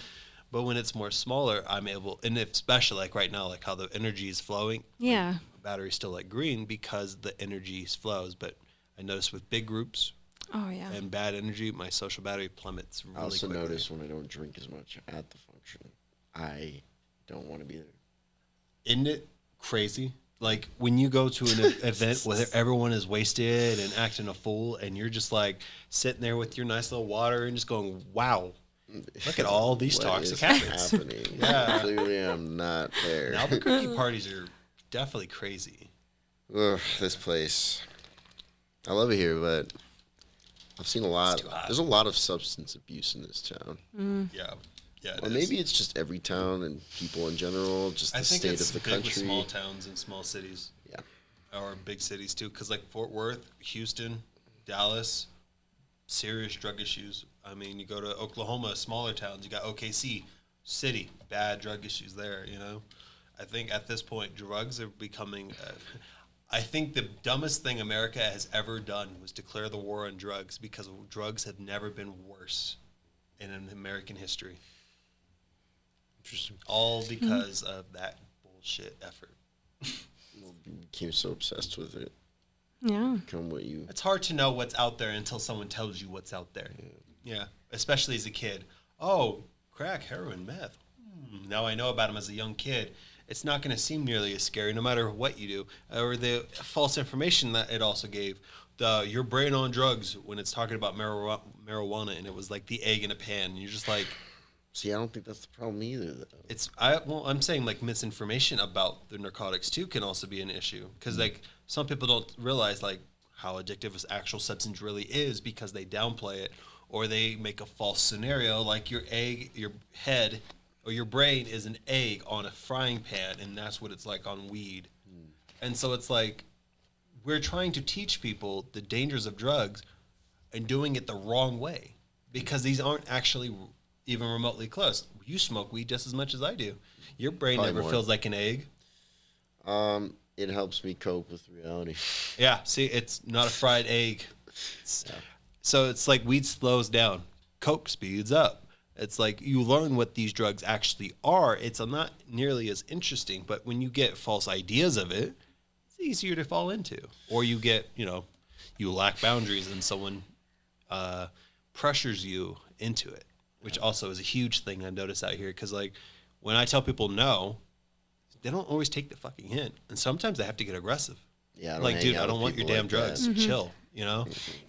There's people like that. What bothers me more, too, is that there's such a... Yeah, like, you demonize, like, drugs, some for good reasons. But then it's okay to have, like... endocrine disruptors in foods, like to have Yes. shit, to have Hormones. colorants and that to me is really disturbing. And because here way more than in Europe, and I actually learned the reason not too long ago. So why here it's okay to use shit in food is because all those chemicals here, they are how to say that intelligibly in English. They're treated as units. So as a unit, that chemical is not dangerous. As a unit, it's not going to kill you. But over time, it will. Or over Like time, the it will make you pesticides sick. and all that. Yes. Yeah. And that's how in Europe it's seen. So because that specific chemical over time is going to make you sick, it's forbidden in Europe. But here, because as a unit, it's not gonna. Seems like a human rights. Well, that's the thing, though. I'm also one of my friends went to Germany when he was in a band, and he lost a significant amount of weight touring through Germany. Because, I mean, the food wasn't heavily processed. It I was would reasonable. probably gain weight because I find it hard to eat the food here sometimes. Oh, Especially I in this town. struggle. I was gonna can't say, even yeah. eat greasy foods anymore Oh, because yeah. then I get really bad. Like my stomach cramps. Oh, I'll yeah. end up almost immobilized. And it's a joke with our family. It's like if you wanted to kill me through poison, just add grease to my water. And sooner or later, I'll just drop because the grease is so bad here in Yeah. America that it's in everywhere, and so I also struggle with finding food that I can't even eat. Have now. you been to the South yet Oh, in America? no, Georgia? no. Oh, Oh my my god, goodness. like Louisiana.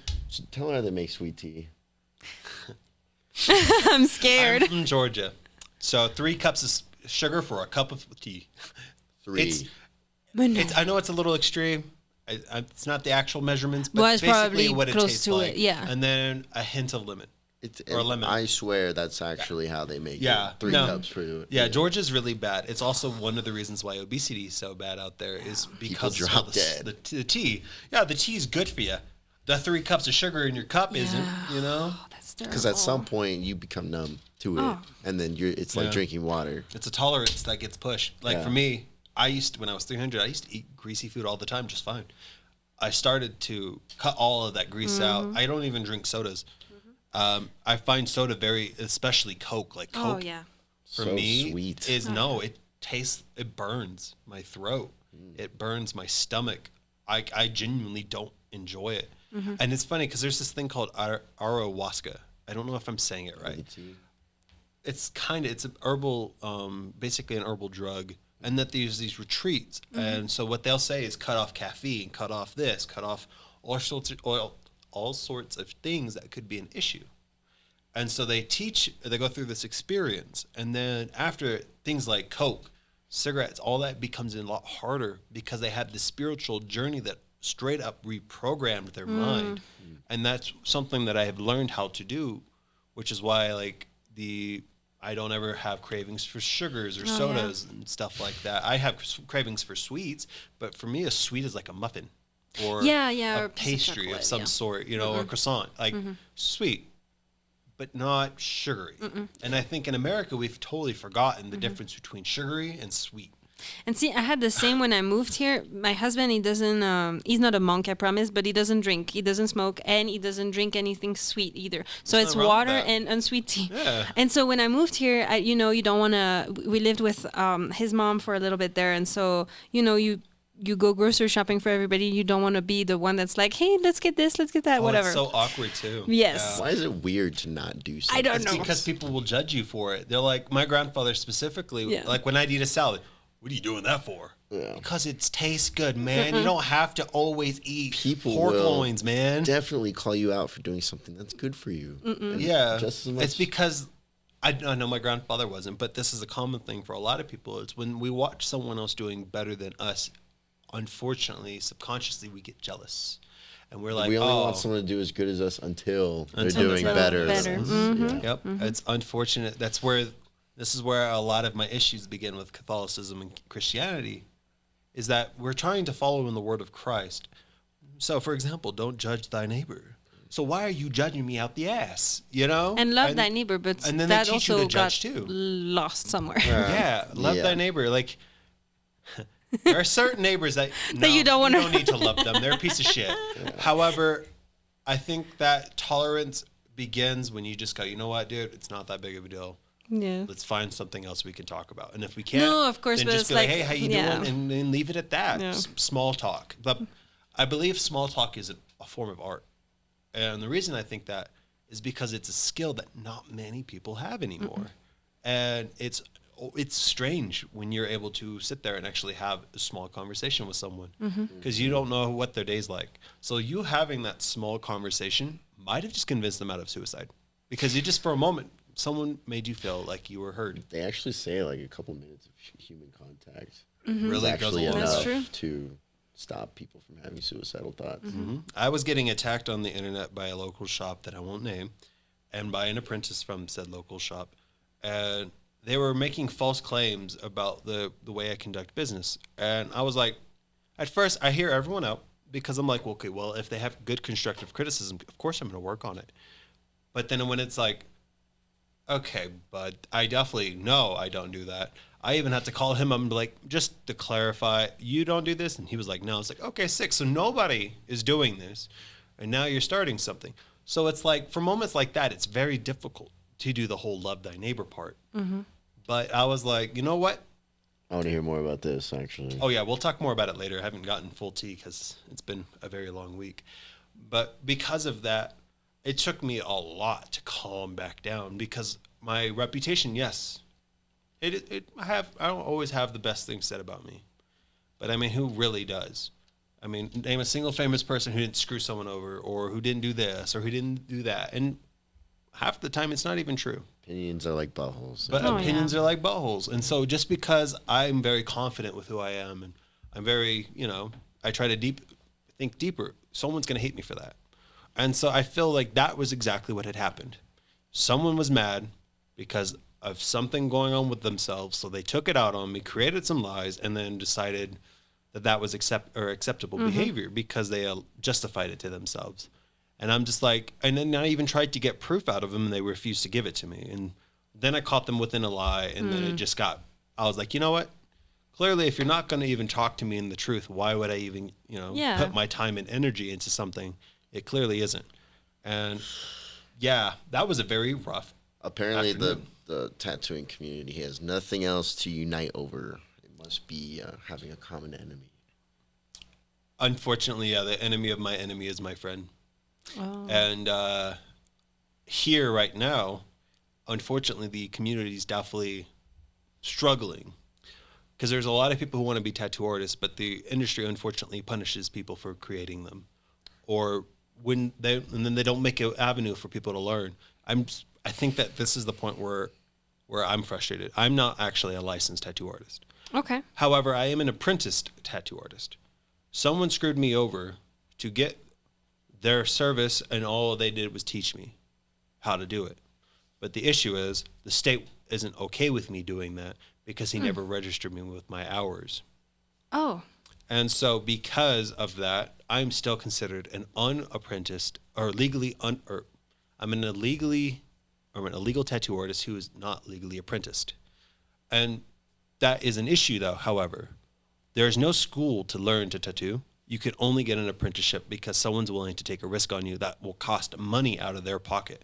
An apprenticeship isn't as easy as people think it is. Someone's got to take a risk on you. You got to pray they're willing to work with you, and you got to pray they're good. Got to do your research. Right. And even then, even if they're good, they might not be able to financially afford it, or they're going through a lot in their life. They just can't do it because they don't have the time.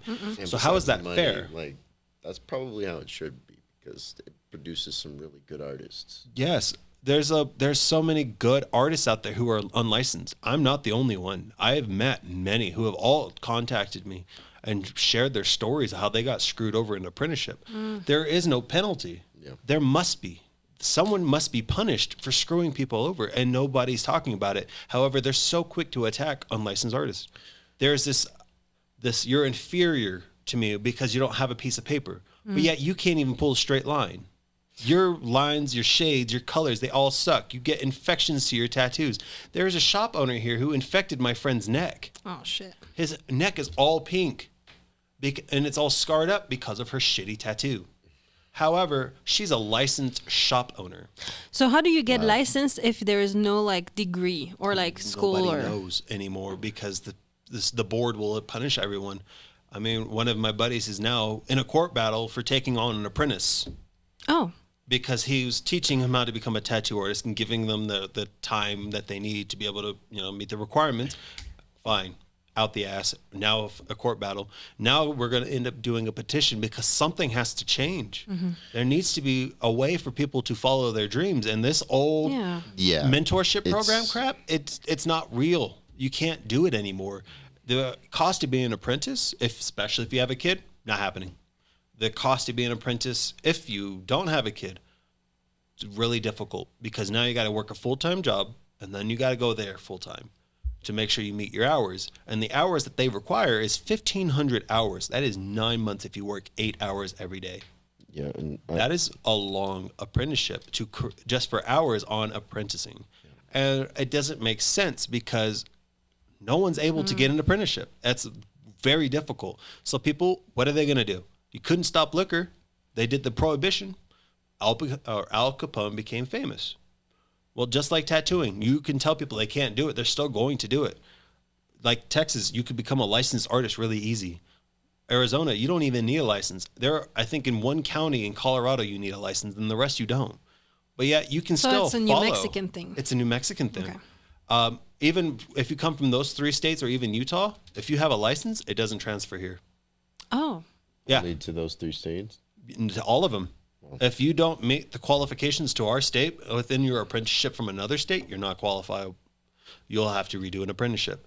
There's people who have been tattooing for 20 years in this state or in another state and then came here and now have to do an apprenticeship. They've been tattooing for longer than damn near a lot of people who are going to all want tattoos. There's so many people who want tattoos and they're so younger than them, but yet they can't get it. And then I think one of the issues that as well is that there is no real guidelines in this industry anymore. It worked for a long time because tattoos were such a taboo. Of course it worked.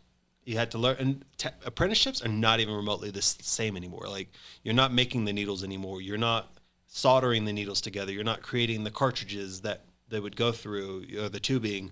You're not learning how a coil machine works, how to create your machine. Like, that was how it was apprenticed. Pretty much now, because I've seen it, they just stand there like... Yeah. Oh. And there's no hands-on. Yeah. And so it's like, okay, you're telling me you can't create a school out of this?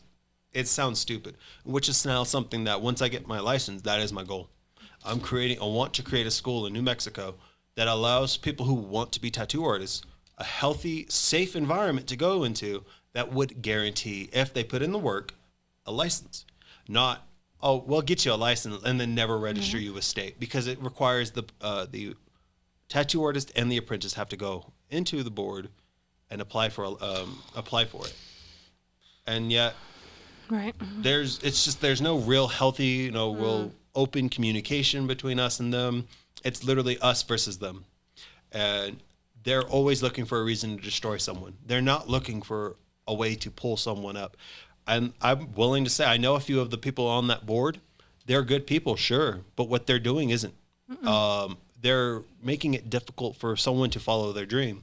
And then sitting there going, oh, follow your dreams, this and that. It's like, well, why are you in the way then? Like, you're not helping. You're being more of a problem than you're a help. You're destroying more businesses than you're creating. What did you expect was going to happen? If only there was a way to, like, understand what they want. What is it they want from the tattoo community? Like, in order for the community to actually be able to go somewhere, because for right now, they're not even giving a reason as to why they're making it so difficult. It almost feels like a monopolization tactic. Only these few artists can have all of the ink. And that was my next point. It's every time you go down to the why, it's always money.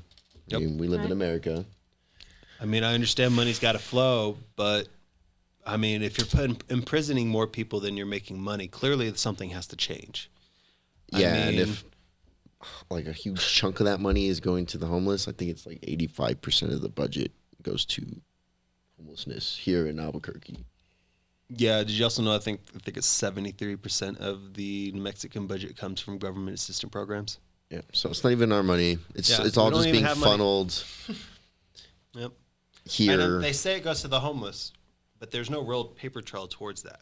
Yeah, and then And you so go there's nothing to to do. just a couple streets down to Zuni, are Louisiana and Central. Oh yeah, they're pretty rough. Oh my Central's God, rough. that is like the worst intersection. If I was a woman, I wouldn't feel safe. shoot yeah. me. Shoot. I don't feel safe out there at night. Like that's. I worked at a shop that was on Central, and yeah, it's pretty rough. I mean, we had to do walk-in with the ski mask one time and wouldn't take it off, so everyone pulled a gun. Why does a Circle K have security?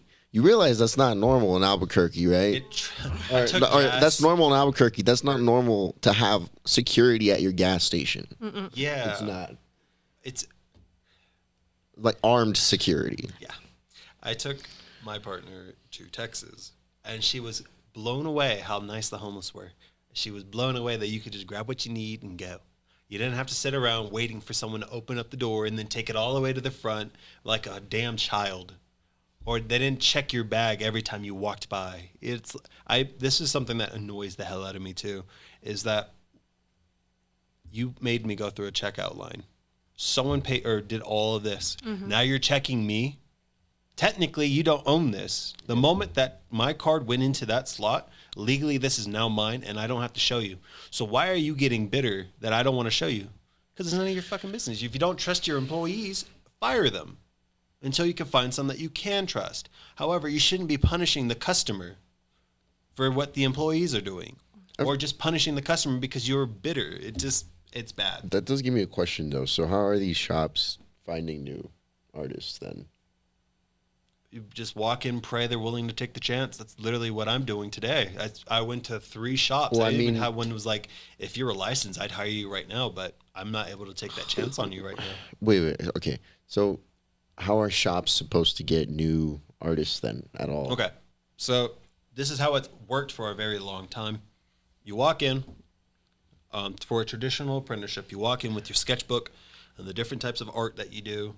Typically, the more rounded you are artistically, the more likelihood you'll land an apprenticeship. An artist will take you on. You both get, in this state, would be getting registered through the state as a mentor and as an apprentice.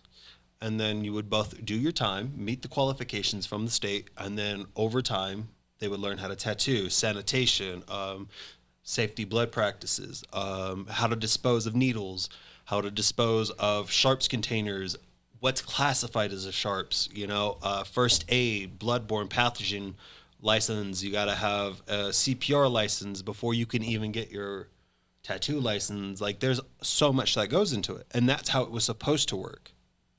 Unfortunately, now it's not the same. Now it's, I'm sorry, I can't take anyone. I can't afford it. I can't, I don't have the time. The state will try to ruin me. Because I went to a shop. He was like, I went to 2 shops. One was like, if you had your license, I'd take you. The other one was like, I would love to take you, but I'm fighting the state. So And it's overtaking an apprentice. So what I'm hearing is that shops aren't getting new artists. They're not able to because of the state. The state requirement is so out the ass and so unrealistic. It's not safe for people to do what tradition has said since Sailor Jerry. It's been the tradition. And so you're not able to tattoo right now? I'm not able to legally tattoo. No. Okay. No. And that's the part that's now. It's like driving. You can Yeah. do it without a license. Yeah. You cannot do it without a license. Come It's on, not Christian. recommended. However, yes, I do have other licensing. Okay. I only am lacking my tattoo license. I have my other 3, and I keep those up to date every year. And so, like, one of the perks about with me is I only need my hours.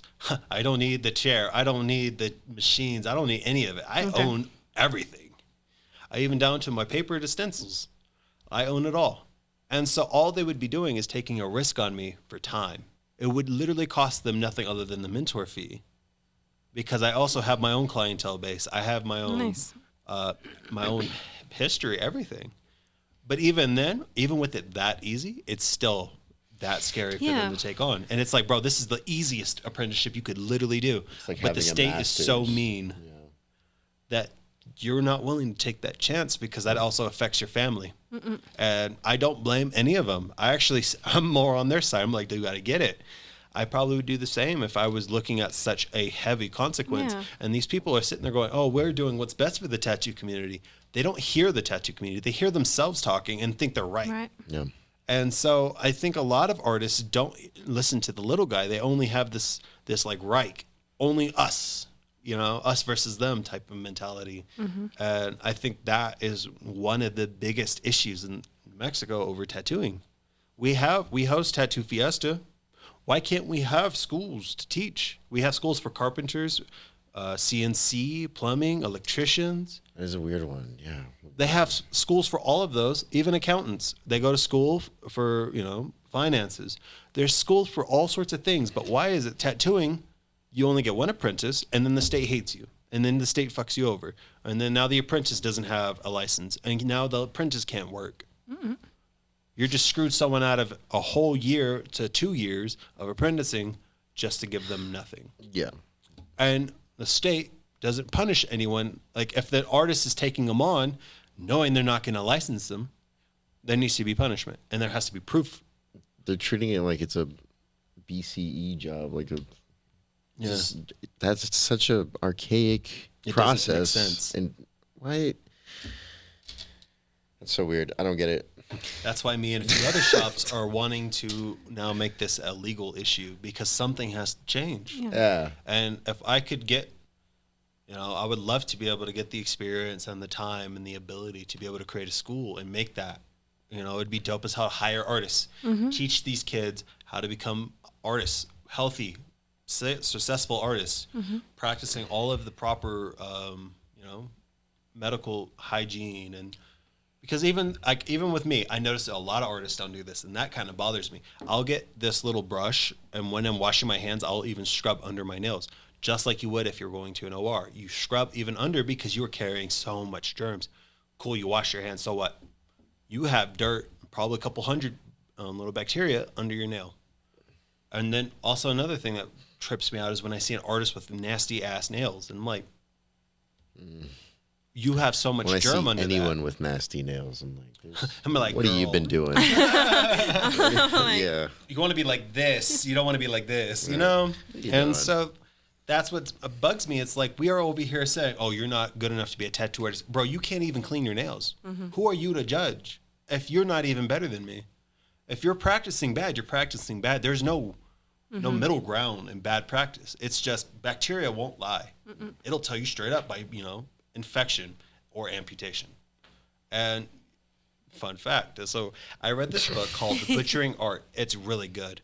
It's about Victorian medicine. And it was before the microscope. And so most of the time when you would do an amputation, the patient died. And they couldn't figure out why. And it was all because of germs. Microscopic germs. So it's like, this is from Victorian times. It's 2025, dog. Why do you not know this? Like, hygiene is so not taken seriously in this industry. Well, look what they had to do to find out. I don't know, man. The microscope's been around since 1886 or something. It's been long enough that we know to wear latex or non-latex gloves because of clients. We also know to wear gloves because we don't want blood. We also have to wear certain gloves that don't puncture because if they have a disease, we can get it. It wouldn't have been possible, but yet we can figure that out. Why can't we figure out to clean our nails? Well, basic education is no longer common. Education is no longer common. I mean, common knowledge is no longer common. Right, common knowledge. Yeah, but yeah, it's crazy, and it's like. And it's because I believe how we are so purposely dividing each other. That's why common knowledge is gone. Because no one talks to each other. We're too busy addicted to our screens or, Where there's that, and then the parents have more an opinion on their kids' education than they should. Not enough opinions. Yeah, I agree. There's a lot of things that I see from other schools that I'm just flabbergasted. I just can't believe I just read that article. Or even the title to said article. I'm like, what? Right. It just goes back to government mandate. I believe there was there was quite a few teachers recently from the Albuquerque police, or not the Albuquerque police, the Albuquerque public school system who were arrested for sexual relationships with the children. Oh, great. Yeah. And keep in mind, this was in elementary schools. Oh, wow. And I'm just like, no way. Nah. There's no way you could keep me from flying off of the handlebars for something like that. And yet, of course, what did the school try to do? Cover it up. Oh, yeah. Yeah. And so that's something that also scares me. It's like, I can't send you to school without worrying about you getting, you know. And then I can't even give you a tablet without them trying to do the same thing. Because, yeah, predators love Instagram. They love when you post your kids. And I see things that, like, even friends that I went to school with, I'm like, bro, why would you post that of your child? Right. There's someone definitely liking that. That's gross. Oh, yeah. Ugh. And so, like, with my Instagram, it's private, and I know every single name on that list. Same with my Snapchat. I know every single person on that list. If I don't know you, you're definitely not getting in. And so I know my son's safe if I were to post there. And I don't post often about him. And it's because if you're that important, you'll see. Yeah. Yeah. You know? So, you know, you talked about the state of the tattoo industry currently, but I was actually curious about your tattooing journey and where it came from. And that's also why I kind of wanted to take you back. And were you kind of like, you know, where does that artist part of you come from? Did you like, I mean, that's going to be stereotypical, but did you like to draw when you were a kid? Did you like to paint or do anything like that? Where did the love of tattooing come from? When I was young, I was in elementary, I believe, was the age where I started really drawing. Okay. And this is a very beautiful thing that I learned, is that children learn how to draw to express themselves before the words can form. So I used to draw dragons and things like that, things that were symbolic of strength, because I did not feel strong. I was bullied. And so because I wanted to see myself in this light, I started drawing. And then sooner or later, I started manifesting that, not realizing that I was. Yeah. And so I ended up breaking that kid's nose. However, nobody else bullied me ever again in that school because they were afraid that would happen. And so I stood my ground. And I definitely got good results. I got detention, but, you know, it was worth it. No one bullied me anymore. You know, there's times to make sacrifices and times not to. And I think drawing had helped me figure that out, because I can look at my art and then figure out how does it speak to me. Because sometimes art isn't really this logical thing. It's more of felt. And then so you look at it, for example, this paper or this table. If I were to see it, I see a white table. But then I start drawing and start making lines, and all of a sudden something is now forming. Or I look over there and I can see it, and I can see where the lines are to it, and I know exactly where I am, and then I make this hand-eye coordination from what I see. And so since I was a little kid, that fascinated me, that I was able to do that. And I ended up having this teacher who believed in me and would hype me up and try to teach me perspectives and gradients and tones and all sorts of cool little things as a kid. And of course, you know, I'm a kid. I'm not that great of an artist. But the fact that he did that, it started me off. And my grandfather lived on the History Channel between food and history. And so I sat there and I would watch, and you would have the Japanese history. And so, of course, there's art. And then you got the Hindu, you got the Muslims, you got the Christians. They're all sorts of different arts. And it just was so inspiring to see that this is how people saw the world. If it wasn't for artists, a lot of history wouldn't have been depicted easily, you know? Isn't that interesting, though, too, how different people's, like, you would think animals, all kinds of animals have their routines and they're all pretty similar, but when it comes to humans and their different cultures, like, they all see the world differently. Do you think that, and like, similar at the same time? Yeah, but do you think that, like, impacts, like, their actual perception of reality? I don't believe reality exists. That I believe reality is only simple perception of it. I think reality is a time, or is like this line, right? And every time this line goes by, you only get a view this big. And that basically is the third dimension. Reality is not three-dimensional. Reality is multidimensional. So we all see so little of what we think we're seeing. But yet when you see it, reality is consistent throughout all these cultures. They all believe in reincarnation or death in a way, that there's something in the afterlife. They all believe that everything on the earth is connected some way or another through a divine or through like the Mother Earth, you know? It's true. That there is reason, the saying that things happen for a reason, has been talked down since the beginning of man. I mean, Taoism teaches you to find a balance between, yes, unfortunately, there's necessary evil and there's necessary good.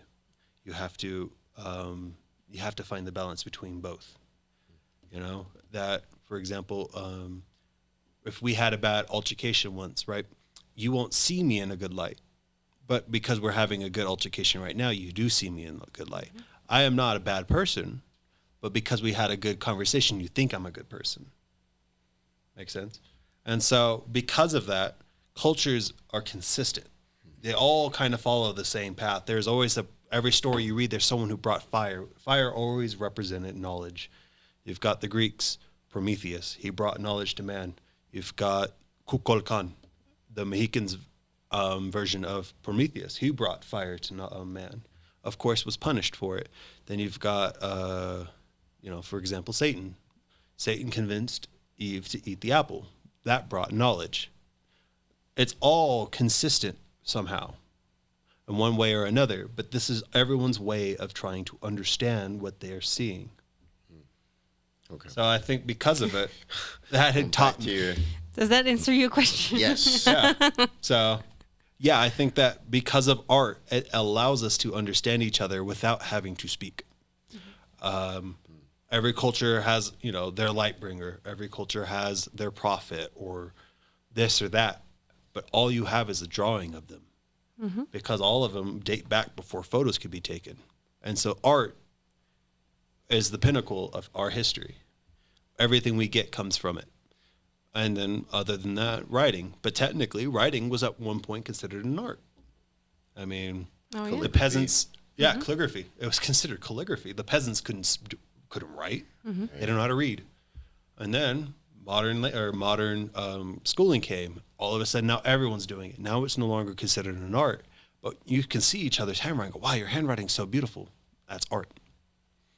So art is the first way to understanding everyone. And so that's where I started and where I got so head or feet first. Okay. Because I wanted to be understood.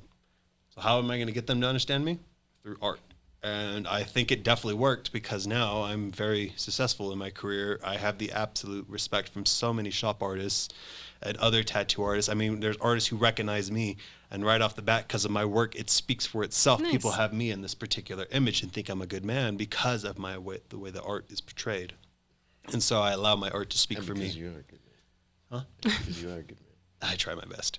Nice. And you know what? It brings me to, I don't believe we mentioned this, but who are you to each other? I just love the camera switch. I'm just smiling. So we met through a mutual friend who was a good client of mine, and then ended up talking, and then ended up working together. Because I was like, I'm reading this book called Buy Your Time Back, and what it's teaching me is that business is difficult. Find someone to help share the load, and then it won't impact your home life. So you're buying your time back through someone else. And he wanted to do something different with his life other than what he was currently doing. And you were interested in social work, and I'm like, dude, if you want to learn, I'll teach you what I can. And I've been as a teacher to him toward this, I've been very open about you're going to screw up. And that's perfectly fine, because if you don't screw up, you will never learn.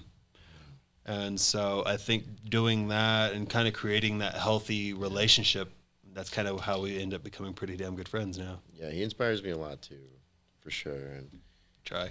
I've never been someone who creates. I've always just been a consumer. Okay. A lot of people tend to fall into that. It's very easy too. And it's addictive. All the great people I want to be like have created things for themselves. So I feel like I have a lot more to say than I have been. And I've been doing myself an injustice. So I'm glad you decided to join, because today Mammoth was supposed to be my guest, and then we kind of decided last minute to have you on too. Right. So I'm glad you did. Thank you. I didn't think I'd have anything to talk about, but there's always something to talk about. Oh, yes. It's just creating the healthy environment to discuss it. So you work for Mammoth as his media manager. Yeah. I'm looking myself to share the load too. Girl, I get it. Because I wake up and I'm like, 20 messages. Not going to answer that until this time. So Trying to save my so mental much health a little. anxiety. Yeah. Yes, and anxiety, especially when posting, because you're like, no one's more judgmental than the internet. Everyone's got a fucking opinion. Everyone's mean. Everyone's nasty, and it's because there's no punishment other than a TikTok. Right. And then too, I don't have a problem posting to my page, but like his page, like I'm still trying to. Bro, nail I the get vibe nervous of on it. mine. I'm just still trying to nail the vibe down, and there's 4,000 more people on there than mine, so it's like I'm sitting at 5,120 Oh, something. nice. And unfortunately, I'm fighting Instagram because it thinks I grow too quickly. Oh. And that's annoying because I'm not a celebrity. Oh, come on. And then I also am just like $15 for a little check mark. Are you shit? Oh, right. so because I'm not doing I that, hate that. So they're trying to monetize. Yeah, Gotcha. yeah. And so they won't pay me for anything, but they want to get paid. I'm just like, Right. I hate Yeah. that. That's They haven't made a single hypocritical. dollar at Instagram because I mean, my Is friend that did is that one of the conditions? Do you have to pay for that blue thing I don't check know. to be able to maybe get monetized? Maybe. Well, it's It the does case on help. Twitter. Okay. Well, which is now X, I guess.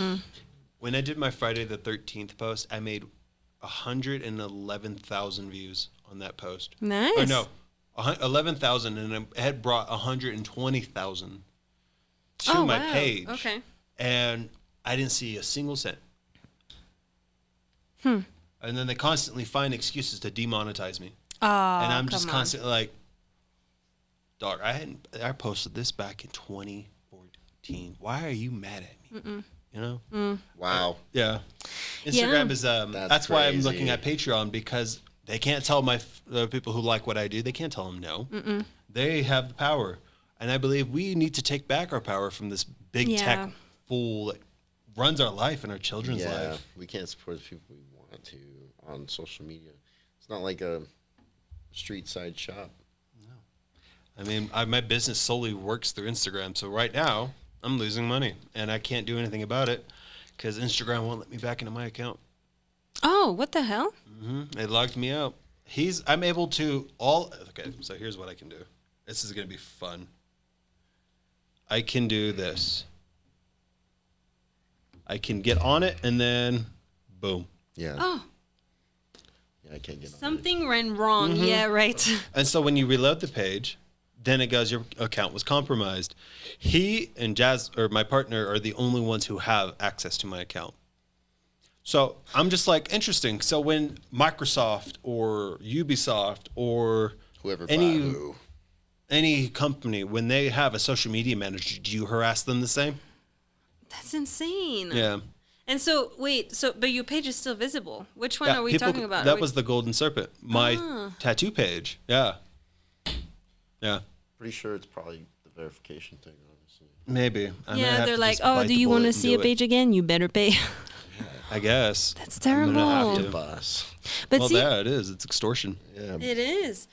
I feel like it's so hard nowadays. I'm so glad that you get help because I'm struggling and I'm realizing that I could grow the podcast even more, but I'm like, okay, I work a full-time job. I have a hard. baby. I have a Yeah. husband at home. I have a podcast, and I'm like, I try to contact people to be on the podcast, and then I have to monitor, like, do the give my Finding schedule, consistent people, find a too. yeah, and then also like kind of a schedule, and sometimes it works, sometimes it doesn't, and then doing this, and then getting the episode edited, posted, edit All the within reels, a timely manner of and 12 then hours. it's like, hey, I can't do it all, and I wish I have. The truth is, I have the content to post every day. I'm have the time physically to do not it. able to do it, and so it's like, damn, it's the frustration. It is a lot of work. There's so much work. I've always thought like, oh, social media Right. influencers, they don't They their don't realize job, how they much have it is. easy, So man. They have it easy. easy. But then I just start trying to manage this guy's page. It's so difficult trying to come up I'm with still high replies. in anxiety, and yet it's just a little slower because he's helping. Yeah, and then keeping up with each conversation Keeping up with the algos hard. Oh, yeah. individually, like, Right. oh, I don't even remember what I said to this last guy. Like, I already made so many mistakes with that. That's why I like So to do- keep them in the messages so I can refer back. Yeah. So That do you way- do the scheduling too for the? I tried. Okay. So what happens is he has access to my Google Calendar. Oh, and then, I see. Anybody who wants to book, he sends them the link, and then that Google Calendar is linked up to the appointment software. Oh, okay. So if it's not open, he knows it's not available. So we'll sit down, discuss a date based off of my calendar. They go in, make their appointment for that day, and with my hours of work. And so that's how it stays consistent. Nice. It's like I will only work these hours because these other hours I want to spend with my family. Yeah, right. And do my That's thing. good. Like Good on balance. my phone, I have 2 hours at home that I can, if I'm with my family, I can work. And that's if it's a busy day or if I, if I can. And then there's a certain time after, no phone, no That's a good Instagram. practice. That way I can sit here and be present for my family. And it's all because I've learned how to or allow myself to be controlled by my own calendar. So I set my time. I Nice. set my schedule. And Compartmentalize. I make sure that things run in flow. That way I can reduce my stress. Because with someone like with BPD, you have no choice. You have to do that. Otherwise, it will trigger you into a spiral. And there's no way you'll know you're in a spiral until someone tells you. And I might lash out or I might take it out on someone who doesn't deserve it. And it's not because I'm a bad person. It's because my brain is now in panic mode and it's time to survive. Someone's going to abandon me. Someone's going to hurt me. X, Y, and Z. And they're not good excuses. And so by learning to control my time and my stress, I'm able to reduce the effects of what a spiraling out can cause. And by scheduling like that, I'm more involved with my family. Nice. I'm now watching it. It really makes a huge difference to my son because I used to work a lot. There was one time I worked, or hell, just Friday the 13th, I worked 20 hours in 3 days. Wow. Yeah. Well, honestly, good job for realizing that and making the, the effort and splitting your time and doing it, because a lot of people say it and then it stays at just that, It's unfortunate. But also a lot of people don't realize that they can actually do that, do the compartmentalization. Carpentimal, damn it. You try it too. We've all fallen. Compartmentalize. Compartmentalizing. Yes, what you said. So do you do anything else in life? Currently, I have interests, but I am working a 9 to 5. So, Yeah. I got stuck in that trap. Okay. I love to cook. I love to dance. I love to. Nice. I'm learning more instruments, but I like to play the trombone. Yeah. Oh, yeah. Yeah. Okay. So it's just, but like we were talking about earlier, it's like the tattooing. It's almost like the entertainment industry and everything else that involves like real passion. It's so hard to get into, and it involves so much risk. It's like it never seemed worth it. So I just gave up on everything I was interested in. Oh. No, that's not good. That sounds like emotional burnout. Yeah. Well, my Did you see my childhood wasn't emotional burnout spoken through Duck? Yeah. Did that help? my childhood was incredibly. I don't think I had time to think about any of that stuff.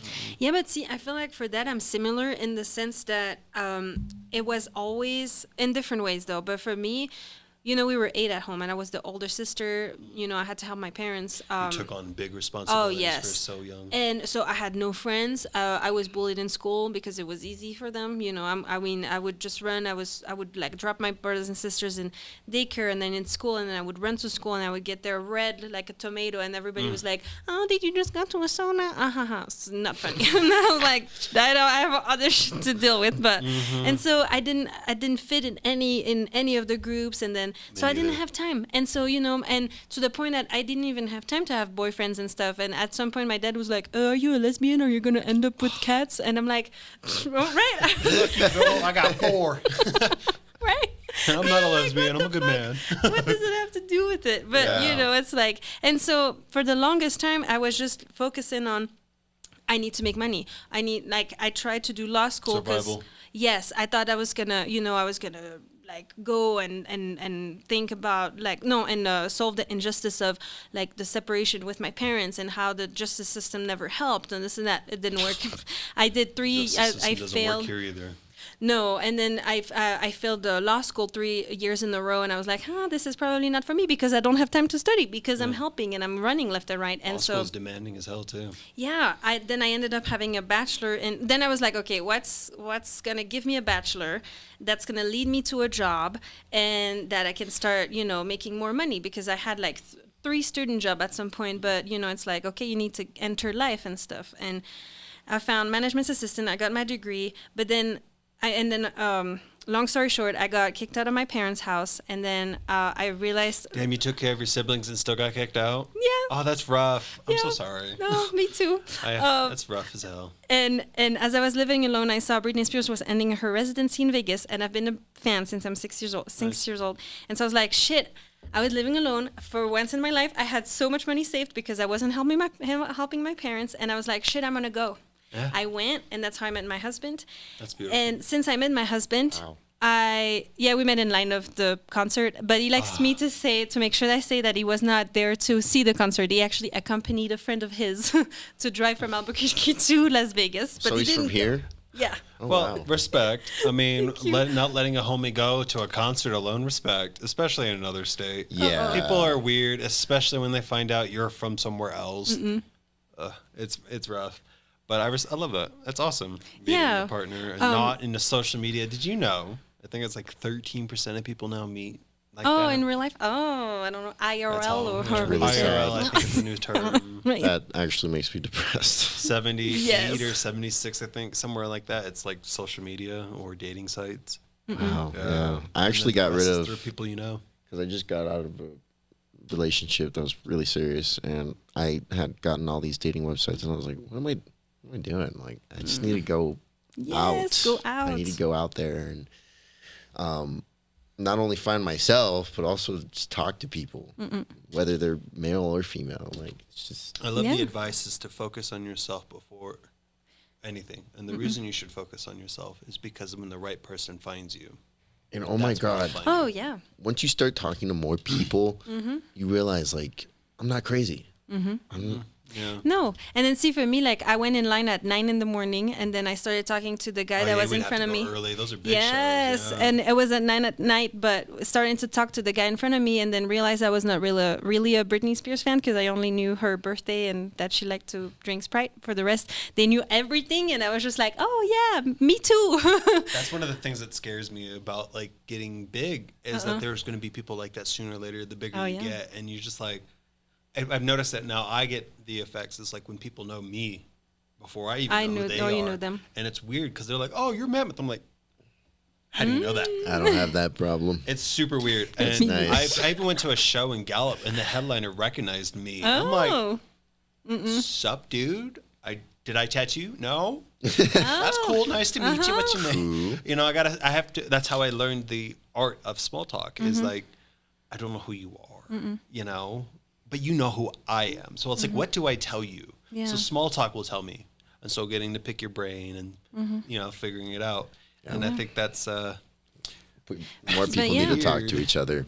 But then, you know, and then the girl behind me started to talk with us, but she's the one that came to Albuquerque, and then her best friend that, spoiler, became my husband later in life, came to join us back. But so the way we met is just blowing our minds, because we're like, if I went to the line 5 minutes after or whatever, the butterfly effect, like, you know, would have happened, we would never have met.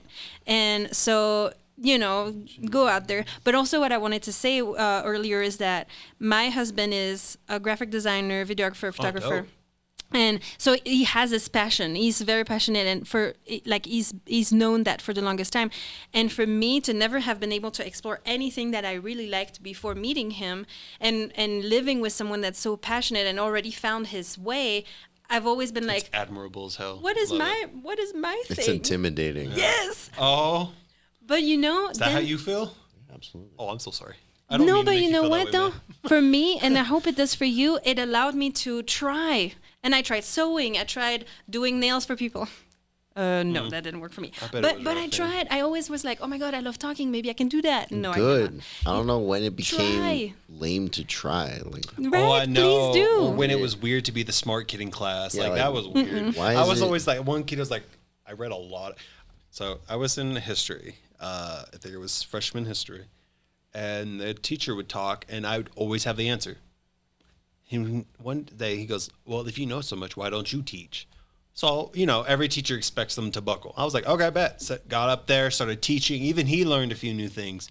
And I thought it was so weird because they would shame me for that. They'd be like, oh, Mr. Smart, know it all. And I'm like, why is that a problem? Like, you might know something one day later on that I'm like, I have no idea. Insecurities. It's what it is. It's insecurity. Yeah, and insecurities are okay to have. It's the actions from that insecurity is when it doesn't become okay. Yeah.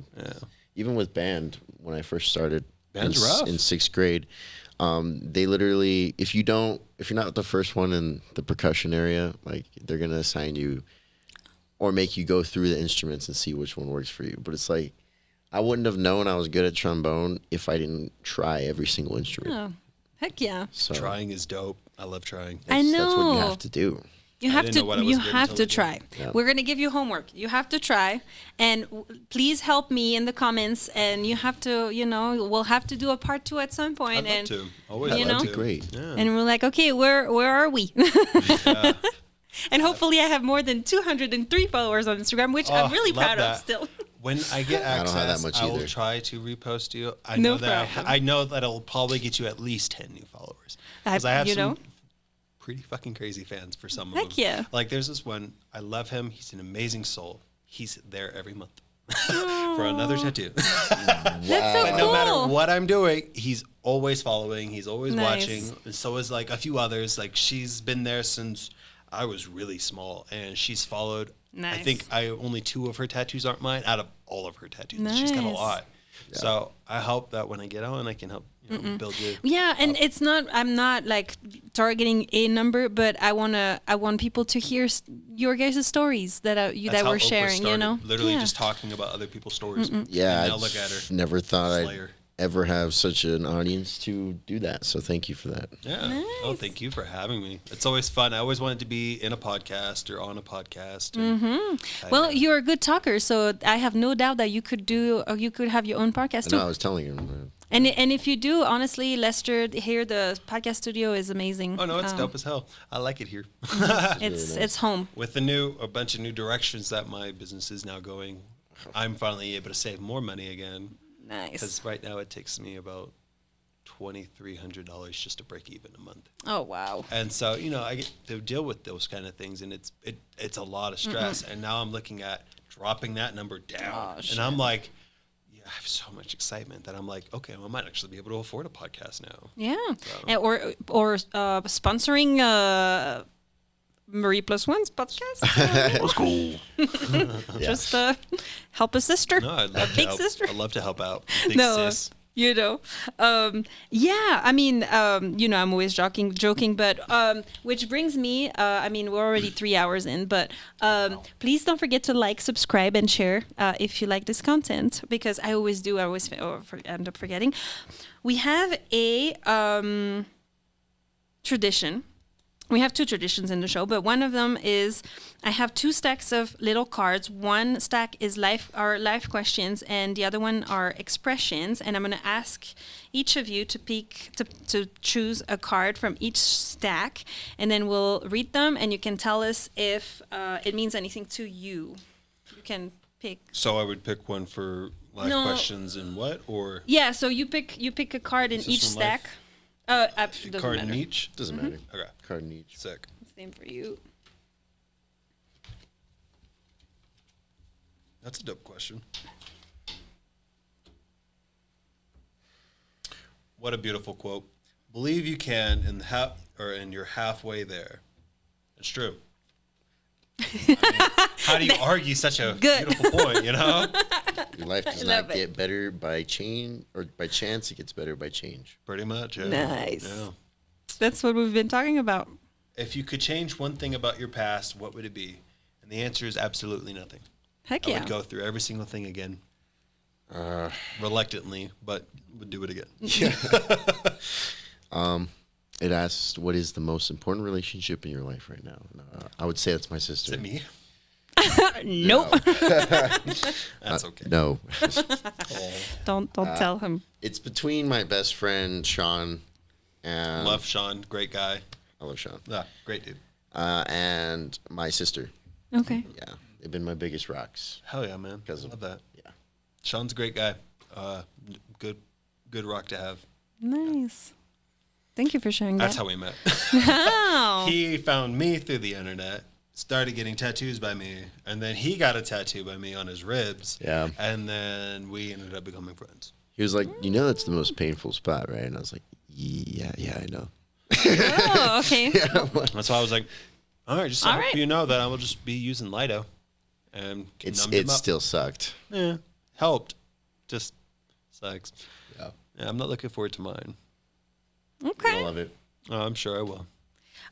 Before we go to the last tradition, I wanted to ask you about your tattoos. Did you want to go through them and kind of, letting us know what they mean to you? So my left hand was something that I earned as a kid. When I was 14, I was in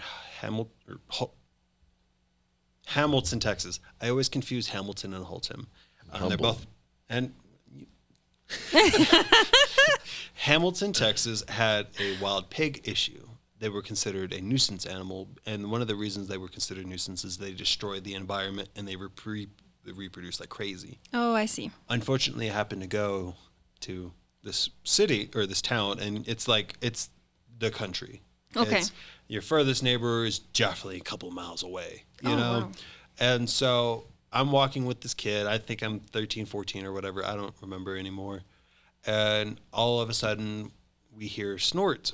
And I was just walking because he was bored and we were talking. And I heard snorts. And I was like, oh, shit. And at that time I had a gun on my hip because you never go anywhere in the forest without a gun like that because, pigs. Okay. I also happen to have a knife on my hip. And unfortunately, you can't shoot a pig in the head. Oh, well, these kind of pigs, they're basically boars because they have very thick skulls. They could go through a tree. So that bullet ain't going to do much. So I had to push the kid as that pig charged me and slice its throat. What caliber are you shooting at? It was only a 9. A 9 would have not done Only? that. A 9 would not have done shit to a A pig. 9 doesn't go through a boar's skull. Not like them, no. What the heck? That is... And, I mean, if I had a 45, sure. 38, sure. 9, that is... and it wasn't a really good one. They gave me that, oh, here, kid, gun. The Taurus. Yeah, like a Taurus, It's not the most reliable. But however, I knew I wouldn't have been a good shot, so I cut it because I knew I could get it. So I jumped on the pig's back, cut its throat, brought it back to the camp, ate the pig, Okay, who are you? I'm not one A Texan. Story. I'm a Texan, yep. I wear the cowboy hat for a reason. But Nice. that's what this is all about. It's about, hunting and about strength. You'd be surprised what you're capable of when Oh, yeah, presented when with you No, get I'm right. Yeah. Yeah. I mean, all the way down to the state of mind. So hunting to the state of mind and to the family heritage. Because even on my chest, I have Taino work.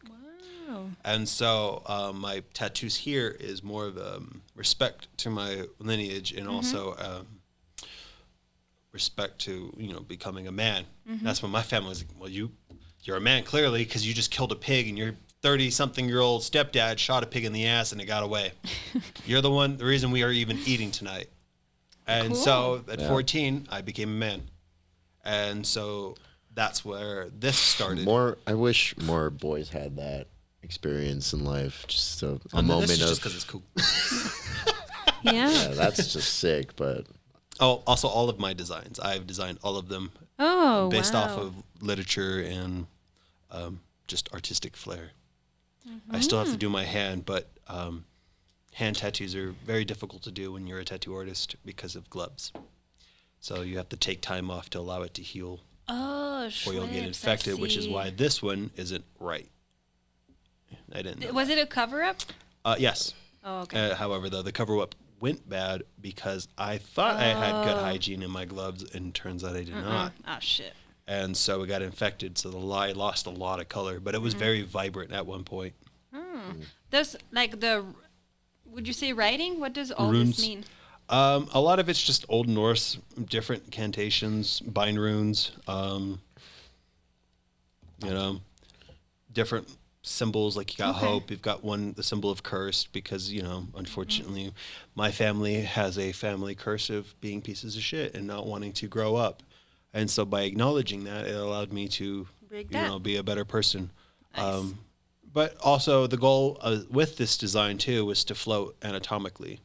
So whenever my arm moves, it stays straight no matter the direction. Oh. Because versus his, rotate, it moves. Oh, I see. The tail actually dances. Moves. Yep. Oh, fun. Whereas my ink doesn't move at all because it's based off of the muscle grouping.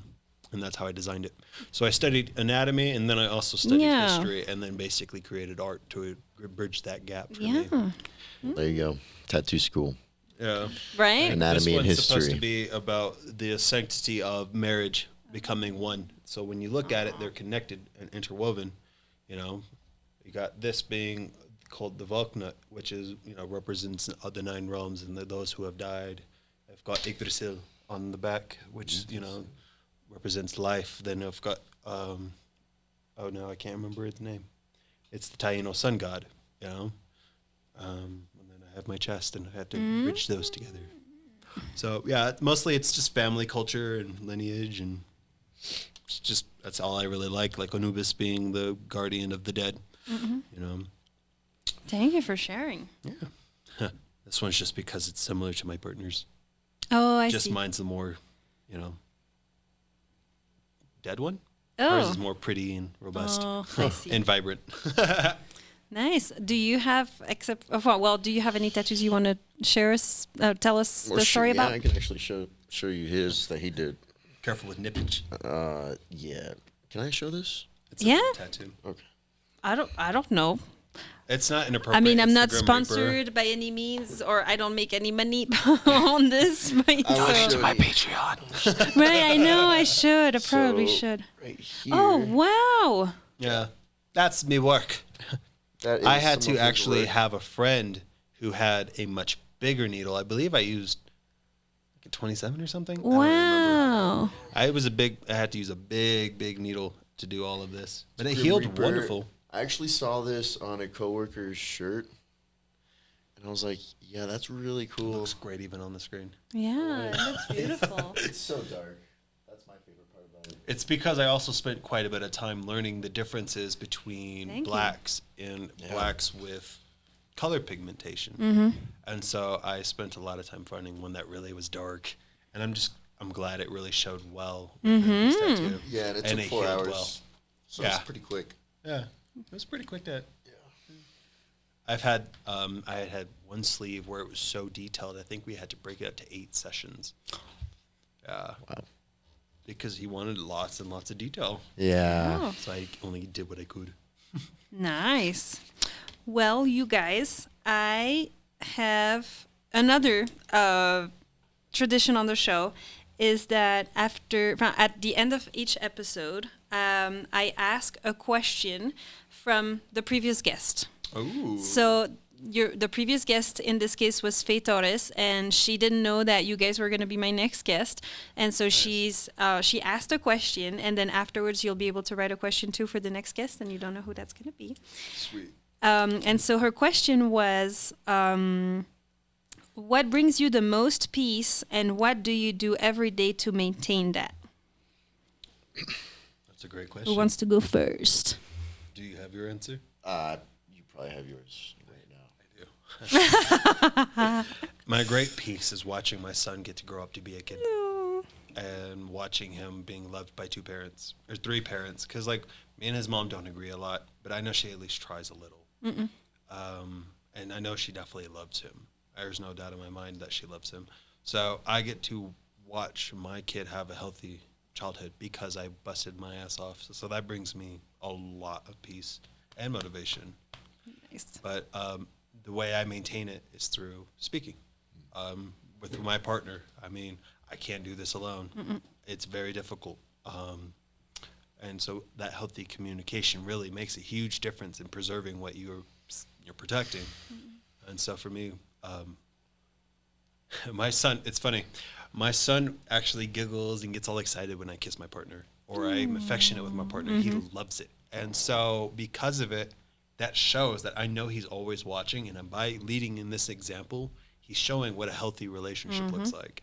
And that brings me so much inner peace and keeps really that motivation going because I want him to have that. Yeah. So a couple weeks ago, I did shrooms. Ooh, good stuff. Yeah. Psychedelics help a lot with healing. Yeah. And it helped me visualize kind of me as a child, everything I lacked, and the kind of love I think I deserve. That's such a beautiful question. What do I deserve in love?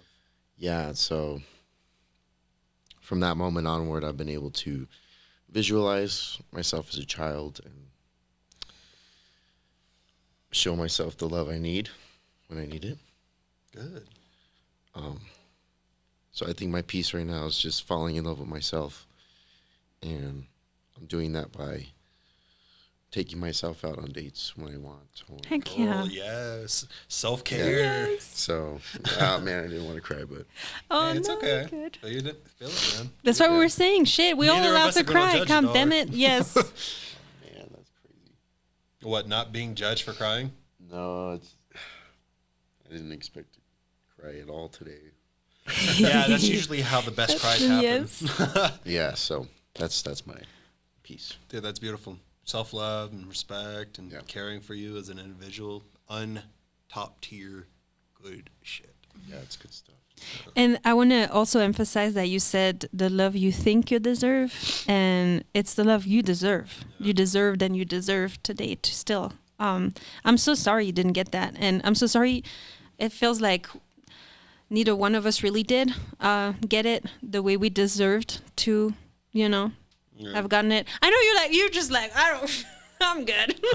But fuck, I mean, I wanted love, but I gave up on it so long ago. It became one of those, I no longer needed it because I had to learn to love myself. Yeah, but that's not Yeah. okay though. That's not okay to just be like, what? You know what? Okay.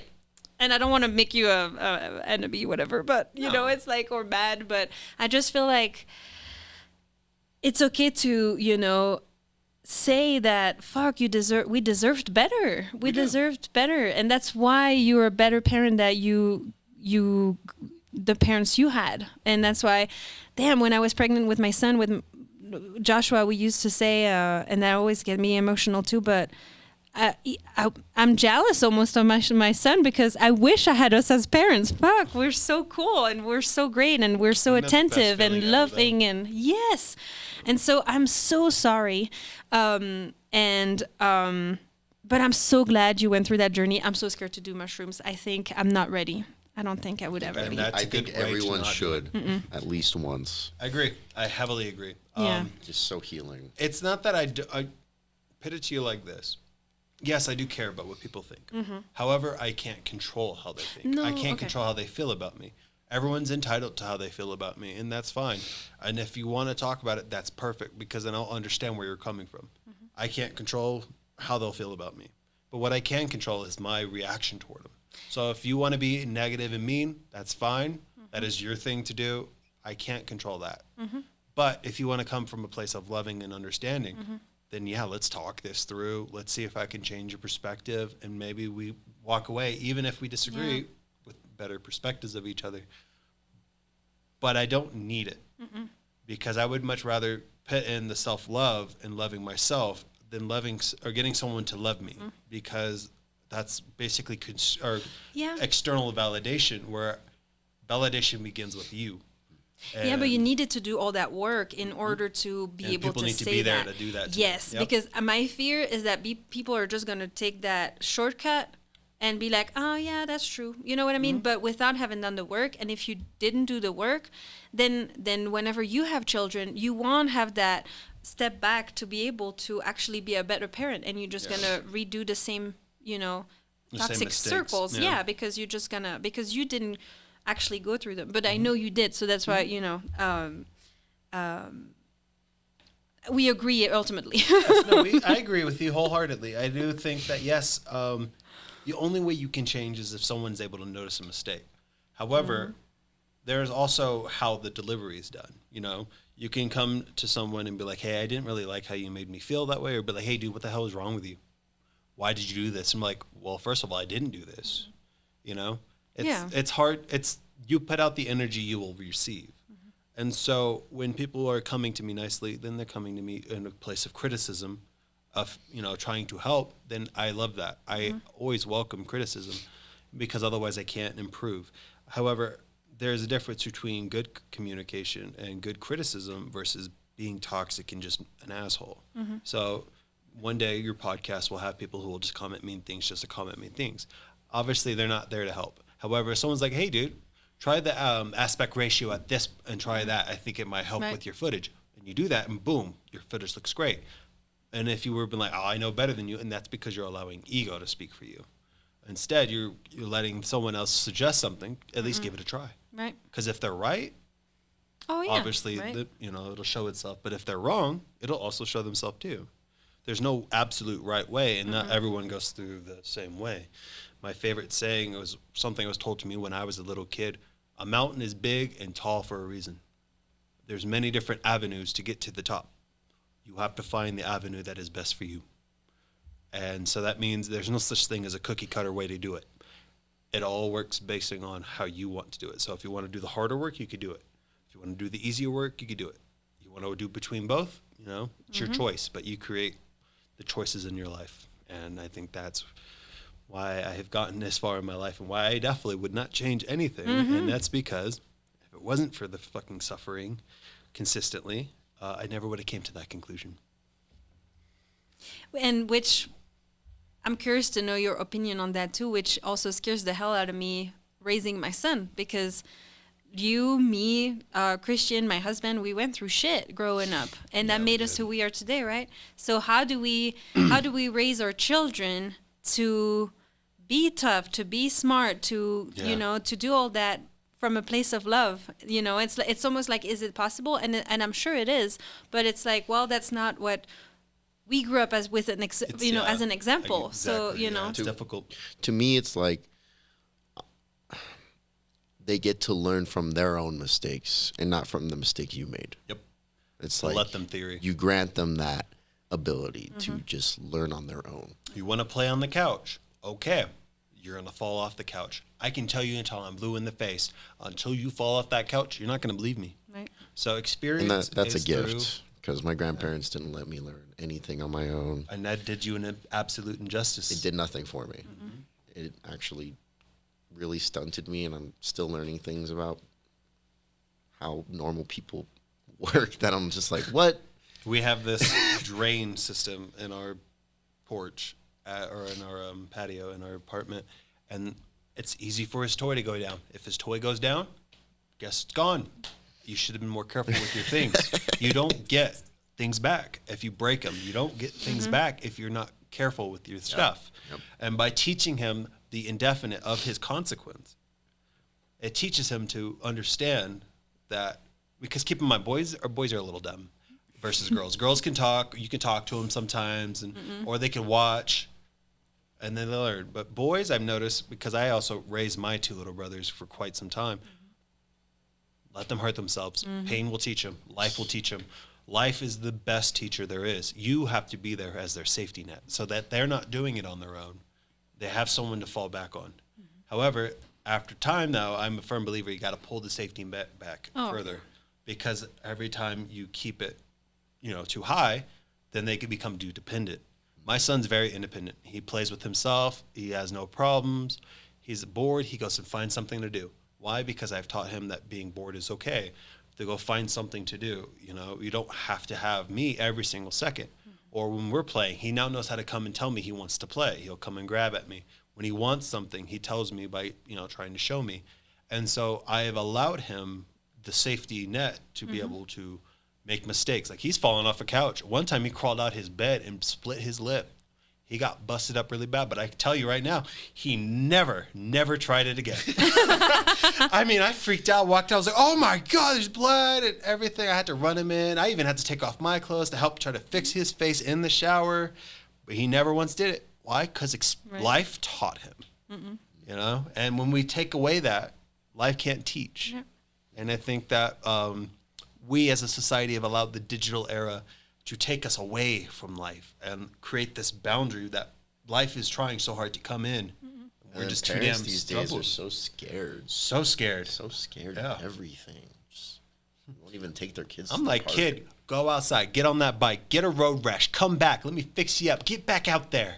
You'll be fine. It's like just because you listen to true crime podcasts all the time doesn't mean this is always what's happening. Yeah. You know, like I mean, my hand's cut pretty good. It was bad. I learned my lesson. I'll never do it again. So I'm 27 years old and life is still teaching me. Yeah. There's no way I could possibly teach him better than life itself. And so he's going to have his hardships. Your goal is to help make sure he has a safety net. Yeah. And let him be himself, find himself and do his thing. Yeah. Well, you guys, I'm not trying to cut this by any means, but I think you might have to go pretty soon. And Yep, sure do. so Right on the dot. I know it's very weird how things work sometimes. My wife just messaged me. Oh, So I was going to ask you if you wanted to share anything else before we leave for today, but maybe we can leave it for part 2. I No, like the just, saying, you're the writer of your story. That's a good one. Oh, there we go. oh, and Thank you. go follow Golden Serpents. Yes. Golden Serpent Studio. Golden the Black Serpent Mammoth Studios. On Instagram. Yes. Yes, I'll The make Black sure. Mammoth and the Black Man that runs his studio. Let's his go. media. There we go. The reason I chose Black Mammoth is because the black is supposed to represent the death of culture. Oh. The mammoth is something that was once a part of history, Okay. but the black of it is the death of it, Okay. of history and culture. And so the whole point of the mammoth is to keep that going. Okay. So And so, okay, I guess it's good to ask you after 3 hours and 25 minutes of recording, but so what is it your first name? my first name is actually Xavier, but Oh. I go by the nickname Okay. Mammoth that was given to me when I was an I don't even apprentice. call him Xavier. Nobody really knows my real name. Okay. Oh, I feel lucky. Sorry, I mean, and I'm sure it's some people's names, but don't know. I would just wanted to make sure. Perfect. Thank you so much for watching, and I hope you had a great episode. I sure did. Please don't forget to like, subscribe, and if you want to be part of the podcast, there's a forum in my bio on Instagram. Please go fill it out, and then you can be across of me on this table. I was up at 4 today. I was up at I 6, think so I it's get starting it. to Starting to get you. yes. But you don't give a shit on the other side of the camera, so it's fine. Please have a good rest of your day, and I'll see you next time. Bye bye. Deuces. Later.